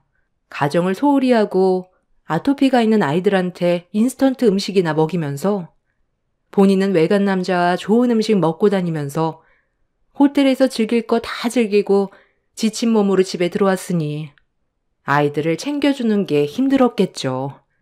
얼마 전에 집에 와서 무릎까지 꿇고 용서를 구할 때 그 목소리가 듣기 싫어서 소금을 한 뭉텅이 입에 쳐넣어버린 뒤 엉덩이를 걷어차 내쫓아 버렸습니다. 2번 다시 발을 들이지 못하게 만들 생각입니다. 앞으로 제가 건강해야 될 이유를 찾았네요. 제 아들과 손주들을 위해 몸 관리 잘해서 앞으로 제 가족을 지키며 살아갈 생각입니다. 제 사연 들어주신 분들 감사합니다. 안녕하세요. 누구나 과거가 있듯 저에게도 남들에게는 말하지 못하지만 익명의 힘을 빌려서라도 말하고 싶어 용기 내어 글을 씁니다. 저는 서울에 거주하고 있는 40대 여성입니다. 어렸을 때 어려운 가정 형편으로 인해 공부를 끝마치지 못했어요. 겨우 고등학교만 나와 바로 취직을 하여 일을 하기 시작했습니다. 저희 집은 어렸을 때부터 철물점을 운영하였는데 그렇게 괜찮은 벌이는 아니었기에 제가 성인이 되자마자 일을 해야만 했죠. 꼭 대학교를 가서 이루고 싶은 꿈이 있었지만 잠시만 미루기로 하였어요. 일단 집안 살림에 보탬이 되는 게 우선이라고 생각했죠. 그리하여 졸업을 하자마자 우연한 기회로 백화점 안내데스크에서 일을 하게 되었어요. 그렇게 열심히 일을 하여 가정에 보탬도 되었고 이제서야 경제적 어려움에서 벗어났다는 것이 제 스스로 만족했던 것 같네요. 대학교를 형편상 가지 못해서 항상 아쉬움은 남아 있었지만요. 백화점에서 일을 하게 되면서 그래도 많은 부류의 사람들도 봤던 것 같아요. 제 인생의 첫 번째 인생 공부가 시작되었던 거죠. 백화점 특성상 VIP 고객들을 많이 볼 수 있었는데 저와는 아예 다른 삶을 사는 것 같아 부럽기도 하고 신기하기도 한 일상이었습니다. 어느 날 일을 하던 중에 우연히 어렸을 적 아는 동네 오빠와 마주쳤어요. 너무 반가운 나머지 일 끝나고 밥을 먹게 되었어요. 어머, 오빠 너무 오랜만이다. 아주머님은 잘 계시지? 아니, 그동안 어떻게 지낸 거야? 연락도 딱 끊고. 오빠네 그렇게 이사 간 뒤로 엄마가 많이 서운해 하셨어. 지금 무슨 일해? 우리 어렸을 때 재밌었는데. 여기서 이렇게 만나게 될 줄 누가 알았어. 아, 그러게. 우리 집 그때 사정이 있었어. 너 그거 알지? 우리 집 선산이 엄청 올라서 그거 팔았거든. 그래서 빚도 갚고 그 동네도 완전 뜬 거고. 지금은 조그만 사업체 하나 운영하고 있어. 나도 네가 여기서 일할 줄은 몰랐네. 나도 반갑다. 동네 오빠는 저희와 같은 동네에 살았는데 어느 날 갑자기 문득 자취를 감췄었습니다. 근데 그 이유가 가지고 있던 선산이 올라서 팔았다는 거였죠. 그리고 지금은 꽤나 부유하게 살고 있던 거였고요. 동네에서 같이 자란 오빠가 이렇게 멋지게 성공을 했다니 한편으론 기쁜 마음도 있는 반면에 제 자신이 부끄러워졌었죠. 나는 그동안 뭐 했나 싶은 생각도 들었고요. 아, 그렇구나. 너무 잘됐다. 아주머니도 고생 많이 하셨는데 지금은 편안하시니까 너무 다행이다. 그럼 오빠는 뭐 사러 온 거야? 잠깐 뭐 좀 사러 들렸는데 나도 놀랬어. 너를 여기서 만나다니. 그렇게 이사 가고 나서 너 많이 보고 싶었거든. 얘기를 못했던 것도 걸리고 오늘 이렇게 만나니까 너무 좋다. 오늘 오길 정말 잘한 것 같아. 어머님, 아버님은 건강히 잘 계시고? 그렇지. 그러게, 오빠네 말없이 이사 가는 바람에 나도 얼마나 놀랐는데. 그래도 지금이라도 만났으니까 종종 연락하면서 지내자. 동네에서 우리가 좀 친하게 지냈어? 앞으로도 쭉 친하게 지내자고. 내가 오빠가 없어서 얼마나 의지했는데. 그래, 자주 보며 지내자. 말 나온 김에 쉬는 날이 언제야? 너 쉬는 날 맞춰서 나도 쉴 수 있으니까 그때 또 만나자. 어렸을 적 너무 의지했던 오빠를 이렇게 성인이 되어 다시 만나니 그래도 조금은 남자로 느껴지고 설레었습니다. 너무 멋있어진 오빠를 보니 저도 모르게 그런 마음이 들었나 봅니다. 다행히도 오빠도 저와 같은 마음이었죠. 그래서 저희는 본격적으로 그날을 계기로 종종 만남을 가지기 시작했습니다. 성인이 되고 성공한 오빠는 옛날의 동네 오빠가 아니었어요. 이건 너무 비싸다. 우리 딴 거 먹자. 이건 어때? 가격도 괜찮고 적당한 것 같은데. 이거 시킬까? 아니면 오빠 먹고 싶은 거 있어? 아, 수정아, 괜찮아. 다 시켜도 돼. 오빠 이런 거 사줄 능력 되니까 가격 보지 말고 다 시켜. 진짜 괜찮아.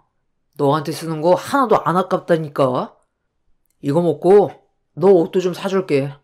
이제 내 여자친구면 이 정도는 입어줘야지. 괜찮으니까 다 골라. 알겠지? 사회 초년생인 제가 봐도 너무 멋있었네요. 그렇게 전 스며들었습니다. 남자친구가 된 오빠는 저에게 뭐든 아낌없었어요. 어렸을 때 서로의 집 형편을 너무 잘 아는지라 저희 집 형편을 말 안 해도 알았고 제가 형편 때문에 대학교를 가지 못하였다는 것도 마음 아파했죠. 그렇게 한 해 한 해 시간이 가고 저희는 결혼을 약속했어요. 하지만 두려운 마음도 컸었죠. 아직 저의 존재를 모르는 남자친구 어머님이 저를 보시면 좋아하실까 싫어하실까 등등 걱정 반 기대 반을 안고 있었습니다. 아주머니가 좋아하실까? 어렸을 때는 나름 예뻐해 주셨던 것 같은데 지금은 너무 달라졌으니까 오빠에 대한 기대도 크실 텐데 혹시 내 존재에 대해서는 말해봤어? 일단 오빠가 먼저 오늘 뛰어보는 게 낫지 않을까? 무턱대고 찾아가는 것보다? 아니야, 괜찮을 거야. 엄마도 너 똘똘하다고 어렸을 때 예뻐하셨잖아. 분명 좋아하실 거야. 그리고 얼마나 반갑겠어, 안 그래? 그렇게 남자친구 말만 덥석 믿고 남자친구의 집으로 인사를 갔습니다. 그래도 형편이 나아졌구나라고 생각은 했지만 그의 집을 와보니 정말 성공했구나라고 느꼈어요. 집은 평창동에 차고에 외제차들도 세 대나 있었죠. 눈으로 보니 주눅이 들었어요. 그렇게 초인종이 눌리고 떨리는 마음으로 아주머니를 맞이할 준비를 하였습니다. 그리고 문이 열리고 인사를 드렸죠. 아주머니, 너무 오랜만이에요. 안녕하셨어요? 저 기억하세요? 저 수정이에요. 너무 놀라셨죠? 제가 오빠 여자친구입니다. 엄마, 놀랬지? 나 만나고 있다는 사람이 수정이야. 수정이 알지? 왜? 우리 앞집에 철물점 했던 수정이네 있잖아. 아주머니는 놀라셨는지 말이 없었어요.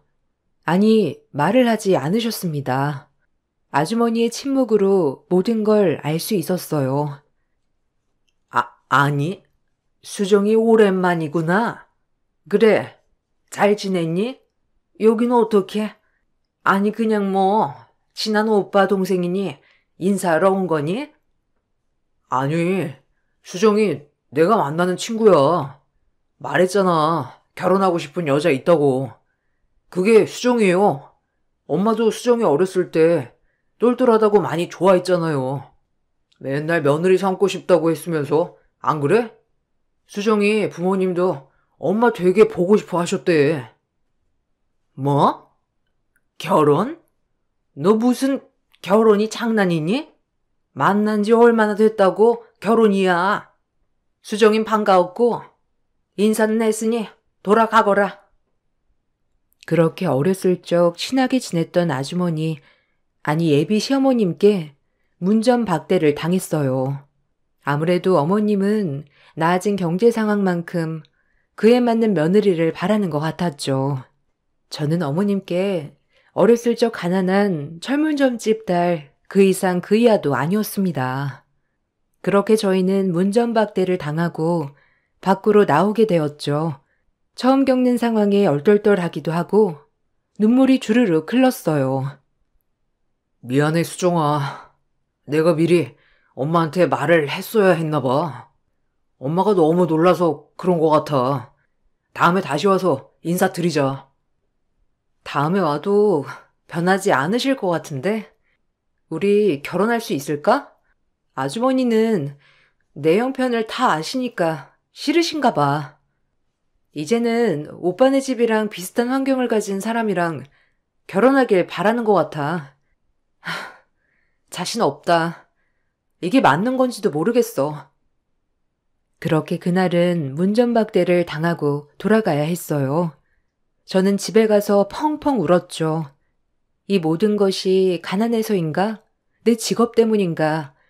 자책하며 그날은 밤을 꼴딱 새웠죠. 그리고 다음날 저는 퉁퉁 부은 눈을 하고 일터로 가야 했어요. 그렇게 출근을 하였죠. 정신이 없는 상태에서 일하고 있는데 누군가 제 앞에 섰어요. 안내를 해드리려고 눈을 마주치는 순간 놀랄 수밖에 없었죠. 놀랐니? 인태한테 물어서 찾아왔다. 백화점에서 일한다더니 안내 데스크에서 일하고 있었구나. 잠깐 시간 되니? 아, 네. 10분만 있으면 교대 시간이라서요. 저기 안쪽에 가보시면 커피숍 있어요. 가서 계시면 교대하고 갈게요. 그렇게 교대 시간이 되어 저는 서둘러 아주머니를 뵈러 커피숍으로 향했습니다. 멀리서 봐도 표정이 안 좋은 아주머니였죠. 긴 말하지 않으마. 너 만나서 반갑지만 어렸을 때 봤던 수정이 그 이상 그 이하도 아니야. 너가 봤다시피 우리 집은 옛날이랑 차원이 달라졌어. 우리 애가 사업을 하니까 나는 전문직 며느리를 원했고, 그리고 너 어렸을 때 공부 잘하지 않았니? 아니 어쩌다가 대학도 안 가고. 아휴, 긴 말할 거 없다. 난 할 얘기 다 했어. 더 이상 이런 일로 너 보고 싶지 않구나. 일어나마. 죄송합니다, 아주머니. 심려 끼쳐드리고 싶진 않았는데 괜히 심려 끼쳐드린 것 같아 죄송해요. 인태 오빠 우연히 만나고 저희 감정만 너무 앞세운 것 같아요. 아주머니 마음은 잘 전달받았어요. 더 이상 신경 쓰지 않도록 하겠습니다. 걱정 마세요. 그 말을 끝으로 어머님은 일어나셨어요. 그리고 뒤도 안 돌아보고 가셨죠. 내가 어렸을 때 알던 아주머니가 맞나 싶을 정도로 쌀쌀 맞으셨어요. 그렇게 완전 거부를 당하고 돌아서는 길, 제 자신을 자책했죠. 공부라도 포기하지 말 걸 이렇게 자책했어요. 우리 그냥 헤어지자. 나 오빠 못 만날 것 같아. 아주머니한테도 약속 드렸고, 우리 그냥 좋은 추억만 간직하자. 더 이상 만나기 힘들 것 같아. 뭐? 그게 무슨 말이야? 나 못 헤어져. 우리 이렇게 만난 게 보통 인연인 줄 알아? 엄마 때문에 그래? 내가 설득할게. 나만 믿고 기다려줘, 어? 그렇게 이별을 고했지만 절대 못 헤어진다는 남자친구, 일도 하지 않고 어머니만 설득해 나갔죠. 그렇게 끈질기게 1년을 설득한 결과 결국 아주머니는 두 손 두 발 다 들었습니다. 그렇게 저희는 결혼을 하게 되었고 저에겐 헬게이트의 문이 오픈되었죠. 일도 그만둬라. 뭘 자랑스러운 일이라고 다니냐? 내 친구들도 이제 네 얼굴 아는 마당에 누가 물어보면 내가 얼마나 창피하겠어? 넌 그런 센스도 없니? 옛날에 우리 집이라고 생각하면 큰 오산이야, 알겠니? 아니 넌 어쩌다 그 모양이 됐냐? 어렸을 땐 꽤나 똘똘해서 괜찮더니만 전혀 뭐 하나 나아진 건 없는 거 아니냐? 사람이 살면서 발전을 해야지 나 원참. 어쩌다가 우리 아들이? 네? 그래도 하던 일인데 말미를 줘야 할 것 같아요. 그만두더라도 갑자기 그만두면 일할 직원이 없어서 그때까지만 다닐게요. 뭐야? 너 지금 나 무시하냐? 내가 그 옛날에 니네 옆집 살던 아줌마 같아? 당장 그만둬. 내일부터는 이 집에서 할 일이 많으니. 어머님은 막무가내로 일을 그만두게 했어요. 그리고 집안 살림에 전념했어요. 남편이랑은 행복했지만 남편은 아침에 나갔다 저녁에 들어오니 하루 종일 전 어머님과 같은 공간에서 있어야 했습니다. 어머님은 절 한시라도 가만두지 않았어요. 얘, 빨래 널었냐? 빨래 널고 고구마 좀 구워라. 그리고 이따 잔디 관리 좀 하고. 아, 그리고 내 방 이불도 빨고. 넌 내가 꼭 말을 해야 하냐? 알아서 척척 못해? 아무것도 할 줄 모르면 집안일이라도 잘해야지. 꼭 내 입에서 말을 하게 만들어. 저도 한다고 하는데 그렇게만 말씀하지 마세요. 저 이따 서점 좀 갔다 오려고 하는데 그럼 하던 일 마저 하고 다녀올게요. 뭐? 서점은 왜 가는데? 아주 팔자 폈다. 남편이 벌어다 주는 돈으로 넌 고상하게 앉아서 책이나 읽겠다는 거야? 어머님은 돈도 마음대로 쓰지 못하게 했어요. 저는 백화점을 그만두고 제가 하고 싶었던 대학 진학을 하여야겠다고 생각했어요. 하고 싶었던 공부를 해보는 것이었죠. 물론 백화점 다니면서 한 푼 두 푼 모아서 나중에 대학교를 가려고 모아놨던 돈으로 말이죠. 제겐 꿈이 있었거든요. 이제 천천히 꿈에 다가가고자 노력을 해야겠다 생각했어요. 대신 이 얘기는 아무한테도 하지 않았고요. 좋은 결실이 이루어졌을 때 남편에게도 깜짝으로 말해야겠다 생각했습니다. 그리고 시간을 허비하지 말자고 생각했죠. 힘든 시집살이 속에 틈날 때마다 저의 공부는 시작되었어요.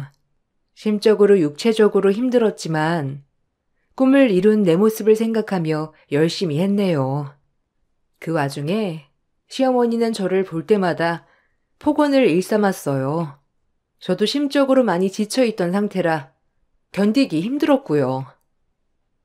너만 보면 내가 한숨이 나와. 아니 어쩌다 네가 우리 집 며느리로 들어온다냐? 진짜 인연치이기다. 달라붙을 걸 붙어야지. 너 우리 아들 돈 보고 달라붙은 거지? 어디 콩고물 떨어질 거 있나 싶어서 안 봐도 비디오야. 니까짓 게 백화점 안내나 하는 주제에 우리 아들을 꼬셔? 아우 열불나. 잠잠하다가도 갑자기 우라통이 확 치미네. 나랑 도대체 무슨 왼수를 졌나? 아유. 어머니, 저도 참는데 한계가 있어요. 제가 돈 보고 결혼했으면 지금 이 집에서 이렇게 살림만 하고 있겠어요? 전 오빠 사람이 좋고 다정해서 결혼한 거예요. 말씀 좀 가려 하세요. 저도 사람인지라 너무 속상해요. 이러면 잘하려던 마음도 싹 사라져요. 아세요? 나중에 내 재산 빼돌리려고 하는 거 누가 모를 줄 알아? 택도 없을 줄 알아. 알겠어? 어디 철물점집 딸이 우리 집에 감히? 어머니, 예전엔 저희 집 엄마 아빠랑 그렇게 잘 지내놓고 지금은 왜 그러시는 거예요? 어머님도 힘든 시절이 있었잖아요. 뭐? 말이면 단 줄 알아 이게? 그 잠깐 어려웠던 시절 가지고 그러는 거냐 너? 그래서 내가 너랑 같다고 생각하는 거야? 아주 착각도 유분수지. 우린 너네 집이랑 레벨이 달라, 알아? 같은 동네 살았다고 똑같이 생각 말아라. 아주 불쾌하게 짝이 없으니까. 어머님은 예전 동네 얘기만 나오면 더 화를 냈어요. 계속 입에 달고 사는 말씀은 저희와 본인들은 다르다는 말이었죠. 정 그렇게 폭언을 한 귀로 흘리며 새벽에는 공부를 하였어요. 어머님께 보여드리고 싶었고 제 꿈을 이루고 싶기도 했고요. 그리고 남편의 힘이 아닌 정말 온전히 내 힘으로 하고 싶었죠. 그렇게 4년이란 시간이 지났어요. 어머님은 가면 갈수록 더했고 남편은 어머니와 제 사이에서 지쳐만 갔습니다. 저도 공부와 고된 살림을 병행하는 게 정말 힘들었죠. 제 인생에서 2번 다시 못할 일이라고 되뇌었죠. 노력은 결과를 배신하지 않는다는 말을 가슴에 새기며 아침부터 저녁까진 고된 집안 살림을, 저녁부터 새벽까진 대학교 입학 공부를 끊임없이 했습니다. 너무 앞만 보고 달려온 걸까요? 4년이란 시간이 지나고 보니 남편은 저에게 마음이 떠난 지 오래였죠. 어머니와 저의 고부 갈등도 지치고 일도 힘들고 저와의 대화도 줄더니 이제는 밖으로 돌기 시작했어요. 남편이 저에게 차가워지자 시어머니는 이때가 적기라고 생각했는지 남편에게 이간질을 하기 시작했습니다. 어이가 없었죠. 쟤 무슨 생각하는지 아예 모르겠다 아주. 분명 집안 재산 빼돌리려고 하는 거야. 그리고 애가 얼마나 바락바락 대드는지 내가 살맛이 안 난다. 애비 없으면 아주 심의를 산송장 취급하는데 내가 억울해서 살 수 있겠냐? 너만 없으면 돌변하는 것을.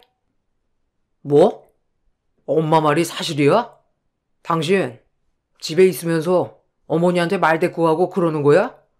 집에서 그렇게 할 일이 없어 그래? 아니 당신 무슨 말을 그렇게 해? 내가 어머님한테 말대꾸를 할 사람으로 보이는 거야? 하루 종일 어머님이 하라는 거 하고 밤이 돼서야 겨우 4시간 생기는 거 자기가 더 잘 알잖아. 어떻게 어머님 말만 듣고 나한테 그렇게 말을 할 수가 있어? 아 진짜? 이제 다 지겹다. 시간이 지나면 해결될 것 같았는데 네가 어떻게 했길래 어머니가 매번 저러시는지도 이해가 안 가. 그렇게 어머님의 이간질로 남편은 더 저에게서 멀어져 갔어요. 그 멀어진 틈을 타 어머님은 대놓고 마담뚜를 불러 남편의 재혼자리를 알아보곤 했죠. 서글펐습니다. 그리고 정말이지 어떻게 해야 할지 모르겠더라고요. 저조차도 혼란스러웠으니까요. 이제 인태 마음만 완전히 돌리면 된다. 넌 이 집 재산에 기여한 것도 없으니 빈몸으로 온 그대로 나가기만 하면 돼. 이제 알겠니? 넌 유효기간이 5년도 안 되는 애야. 알아서 눈치껏 나가길 바랬건만 기어이 내가 이렇게까지 해야 해? 우리 인태는 재장가여도 선볼 사람들이 줄을 섰다. 승무원이니 선생님이니 너랑은 비교도 안 되지. 네 수준을 이제 알겠어? 어머니, 진짜 너무하네요. 도대체 왜 그러는 거예요? 정말 제가 가난해서 그러는 거예요? 있는 그대로 저를 봐줄 순 없나요? 봐줄래야 봐줄 수 있겠니? 너를 보면 그 구질구질하게 살던 때가 떠올라. 알아? 그리고 넌 그때나 지금이나 발전도 없이 한심하고 그런 애가 남자 하나 물어서 인생 필려고 하는 게 내가 용납이 안 돼. 너란 애랑은 도저히 같이 살 수가 없어. 누군 좋아서 이런 삶 사는 줄 알아요? 제가 그동안 그럼 이 시댁에서 어머님이 하라는 거 다 하고 외출 한 번도 못하고 이렇게 산 거는요? 제가 인생 필려고 시집 갔으면 그동안 집에만 있었겠어요? 도대체 왜 이렇게 저를 믿어주지 않는 거예요? 어렸을 땐 안 그러셨는데.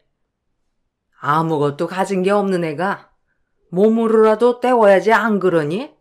난 너를 우리 집 가정도우미 그 이하로도 생각해 본 적 없어.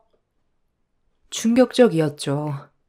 절 싫어하는 건 알았지만 그동안 가사도우미로 생각했다니 너무 가슴에 상처가 되었어요. 그리고 말했죠. 전 그래도 당신을 정말 잘 모시고 싶었는데 당신에겐 가사도우미 그 이하도 아니었다고 하니 드릴 말씀이 없네요, 더 이상. 제가 노력한다고 한들 달라질 것 같지도 않고요. 제가 어떻게 해드리면 좋겠어요? 말해보세요. 뭐, 당신? 그래, 내가 원하는 건 너 빈털터리로 이 집 나가는 거. 더 이상 아무것도 따지지 말고 그냥 인태랑 이혼해줬으면 좋겠다. 넌 그냥 싫어. 널 보면 가난이 다시 전염될 것 같아. 너희 집 철물점도 그대로고 발전도 없이 말이야. 빈몸으로 왔으니 빈몸으로 나가거라. 이 말을 듣고 걸레를 어머니 쪽으로 확 패대기친 후 남편에게 전화를 했습니다. 그리고 남편에게 말했어요. 마음 떠난 남편의 태도 또한 시어머니와 같았지만요. 남편은 또 무슨 일이 난 거냐 하면서 집에 귀가를 했죠. 귀가한 남편을 데리고 거실에서 얘기를 꺼냈어요. 너무 우라통이 치밀어서요. 당신 어머니가 우리 이혼 말씀하시는데 오빠는 어떻게 하고 싶어? 나도 이제 지친다. 어머니는 나 며느리로 생각 안 해. 지금도 내가 있거나 말거나 오빠 재혼자리 알아보는데 내가 더 이상 어떻게 해야 해? 이제 나도 어찌해야 될지를 모르겠어. 미안하다. 결혼도 내가 다 밀어붙여놓고 책임도 못 지고 우리 이제 그만하자. 나도 너한테 미안하고 엄마랑 너 사이에서 지치네. 미안해. 이러려고 너랑 결혼한 게 아닌데 너한텐 내가 할 말이 없다. 미안하다. 그냥 이쯤에서 정리해. 너가 조그만하게 시작할 수 있는 자금은 내가 보태줄게. 미안해. 이혼하자. 서류는 내가 준비할 테니까 넌 할 거 없을 거야. 자금? 오빠도 내가 오빠 돈 보고 결혼한 거 같아? 나 돈 필요 없어. 그냥 이렇게 새 식구 행복하게 사는 거였는데 차라리 어머니랑 연을 끊을 순 없어? 얘, 무슨 자금이니?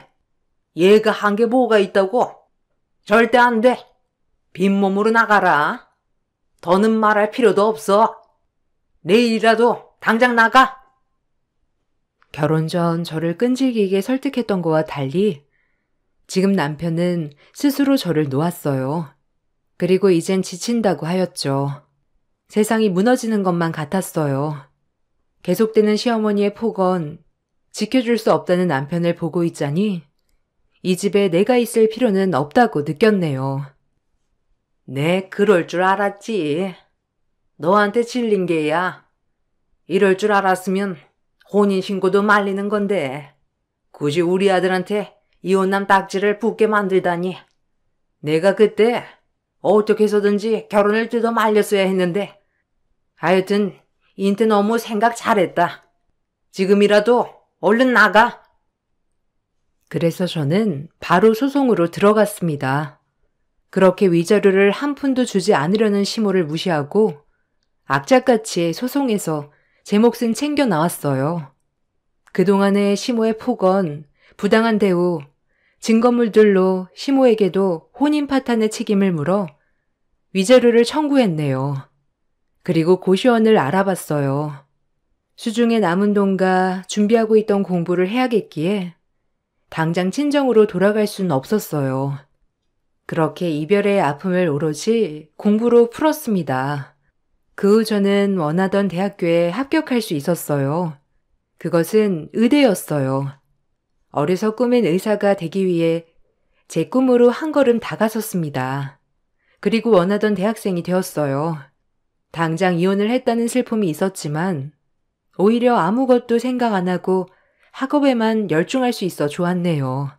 모든 외부와의 연락을 차단한 채 학교 집 생활을 할 무렵 전 남편에게서 미안하다고 다시 돌아와 달라는 문자가 왔습니다. 외면했죠. 어차피 돌아가도 똑같이 반복될 것 같았거든요. 그리고 저는 6년간의 대학 생활을 끝내고 대학병원의 정식 인턴 의사가 되었습니다. 그렇게 이혼이라는 상처로 부모님의 가슴에 대못을 박은 저는 의사라는 선물을 안겨드렸어요. 혼자서 해냈다는 성취감에 자존감이 많이 올라갔죠. 그리고 전 달라져 있었습니다. 인턴을 끝내고 저는 산부인과라는 과를 선택하게 되었어요. 그렇게 이혼 후 12년이란 시간이 흘러서 저는 불임 클리닉을 개원했습니다. 나름 업계에서 유명하기도 하였고 난임 여성분들이 예약을 하려면 줄을 설 정도가 되었어요.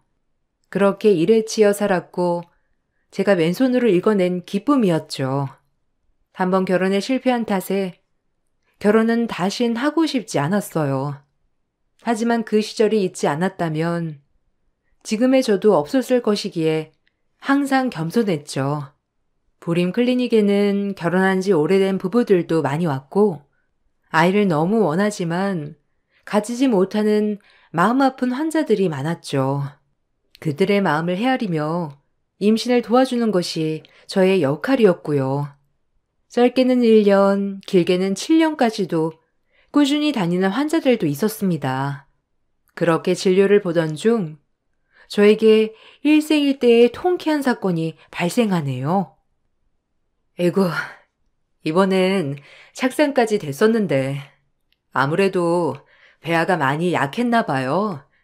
조금 쉬시고 다시 시작하도록 하죠. 마음 잘 추스리세요.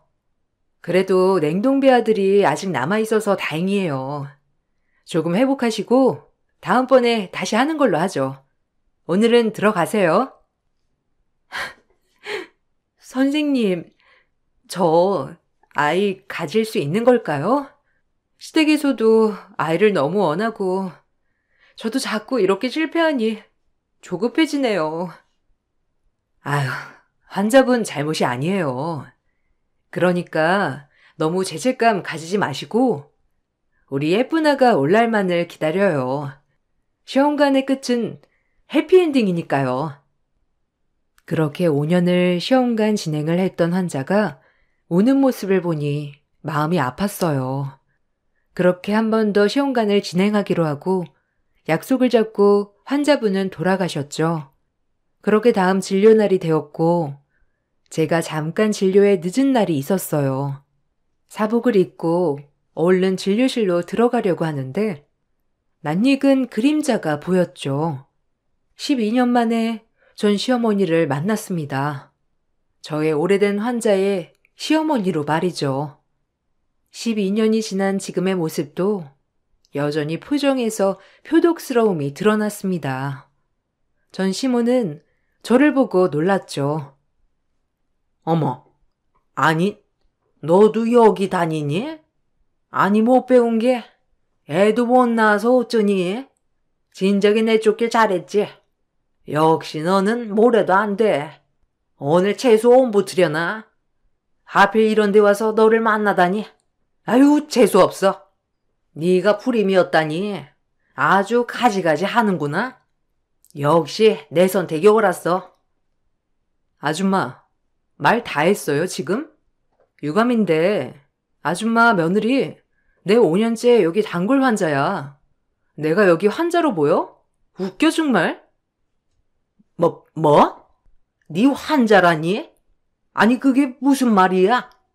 이게 말이면 다인 줄 아나? 어디서 없는 소리를 짓거려? 우리 애기가 네 환자라고? 그래. 아줌마가 그렇게 무시하고 구박하던 전 며느리 여기 대표 원장이다 이 아줌마야. 어디서 큰 소리를 내? 무식한 건 여전해가지고 아줌마 같은 사람들을 보고 졸부라고 하는 거야. 졸부가 수중에 돈이 생기면 눈이 돈다더니 아줌마가 딱 그 짝이야. 저의 12년 묵은 체증이 내려가는 것 같았습니다. 전 아줌마의 일그러진 표정을 보고 통쾌하단 생각이 먼저 들었네요. 어머, 어머니, 왜 그러세요? 여기 저 봐주시는 원장님이세요. 아휴, 죄송합니다, 원장님. 저희 어머님이 뭘 좀 오해한 것 같아요. 아니요, 다정씨. 다정씨가 죄송할 건 없죠. 시어머님이 저분이었다니 놀랍네요. 오늘은 시어머니랑 방문하신 건가요? 남편분은 항상 오면 검사실로만 들어가니까 다정씨 남편일 줄은 상상도 못했는데 다정씨도 마음고생이 이만저만 아니겠네요. 전 오히려 그 아줌마의 며느리인 저희 환자가 더 신경이 쓰였어요. 애를 낳지 못한다면 얼마나 구박을 받을까 싶었죠. 그리고 무슨 운명의 장난인가 싶었네요. 그렇게 구박하던 전 며느리의 병원에서 현 며느리가 불임 치료라니 참 예기치 못한 상황이었죠. 아니, 네가 진짜 의사라고? 지금 그 말을 믿으라는 거야? 아니, 니까지 이게 어떻게 의사가 됐어? 어이가 없네, 진짜. 무슨 니까지 있게? 저까지 있게라니. 아줌마, 말 가려서 해요. 지금 여기가 어디라고 와서 큰 소리야? 누군 막말 못하는 줄 알아? 경찰 부르기 전에 당장 나가. 내가 돈 좀 있어 보니까 알겠던데. 돈도 잘 써야 돈이지. 아줌마처럼 있는 티는 다 내고 남 무시하면서 자랑하는 돈은 더러운 돈이더라고. 나 당신 치료하는 거 아니니까 아줌마 재산 많다고 자랑하지 말고요. 교양을 좀 익히세요. 무식해서 말을 섞을 수가 있어야지. 뭐? 이게 말이면 탄 줄 아나? 아주 너 많이 컸다. 거지 같은 것을 걷어서 들었더니만 지 분수를 모르고 설쳐대? 의사면 다야? 아줌마, 마음 좀 곱겠어요. 그러니 손주가 안 생기지. 지금 당신 아들 자식 못 낳는 거 당신 때문이라고 생각 안 해? 마음 좀 곱겠어, 이 아줌마야. 아니, 이게 어디서? 말도 안 돼. 네가 감히 나한테 그런 모욕을 줘? 내가 누군지 알고 네가 감히 나를 함부로 대? 아줌마, 착각 속에서 그만 나와요. 저기요, 경호팀 불러서 이 아줌마 좀 내쫓으세요. 병원물이 더러워져서 되겠어요? 전 그러고 진료실로 들어와 버렸습니다. 그 후 심장도 떨렸죠. 밖에서 길길이 날뛰는 소리가 들렸지만 직원들로 인해 쫓겨났고요. 통쾌했죠. 이렇게 만날 줄은 꿈에도 몰랐거든요. 하지만 이렇게나마 저의 잘된 모습을 보여줘서 너무 좋았습니다. 그리고 다음날 그 환자가 다시 찾아왔어요. 일단 어제 일을 사과하고 싶다고 하더군요. 본인 시어머니한테 얘기는 들었다며 사실인지 물어보길래 있는 사실 그대로를 말해줬습니다. 그리고 여기서 치료를 해도 되고 다른 데로 전원을 해도 된다고 말씀드렸죠.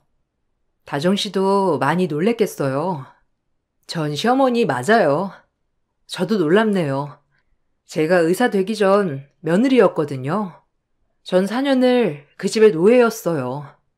매일 돈 보고 결혼한 사람 취급을 하면서 하여튼 지금은 아예 말도 섞고 싶지 않네요. 하지만 다정 씨한테는 감정 없어요. 제가 그 집에 도움 한 번 받은 적 없고요. 전 남편이랑은 깔끔히 이혼한 상태고 다정 씨는 신경 안 쓰셔도 될 것 같아요. 신경 쓰이겠지만. 아, 그렇군요. 어제 어머니의 무례는 잊어주세요.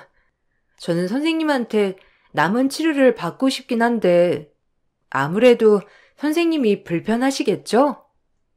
아니요, 전 괜찮아요. 뭐 일이니까. 전 일이랑 감정이랑은 섞지 않아요. 그래도 혹시라도 불편하시다면 제가 잘 아는 선생님 병원에 전원시켜 드릴게요.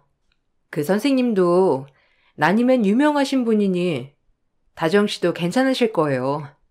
오히려 한 번씩 전원해도 좋은 케이스들도 많고요. 네, 그래 주시면 감사하죠. 그리고 정말 죄송해요. 저 때문에 괜히 큰소리 나게 만든 것 같아서. 선생님이 저 신경 많이 써주셨는데. 아니에요. 저 정말 괜찮아요. 그리고 다정 씨, 포기하지 않으면 예쁜 아이가 올 테니까 마음 편하게 먹고 기다려봐요. 그렇게 그 환자는 아는 선배 의사에게 손을 바꿨습니다. 그 선배분 말에 따르면 그럼에도 불구하고 임신이 잘 안 된다고 하네요.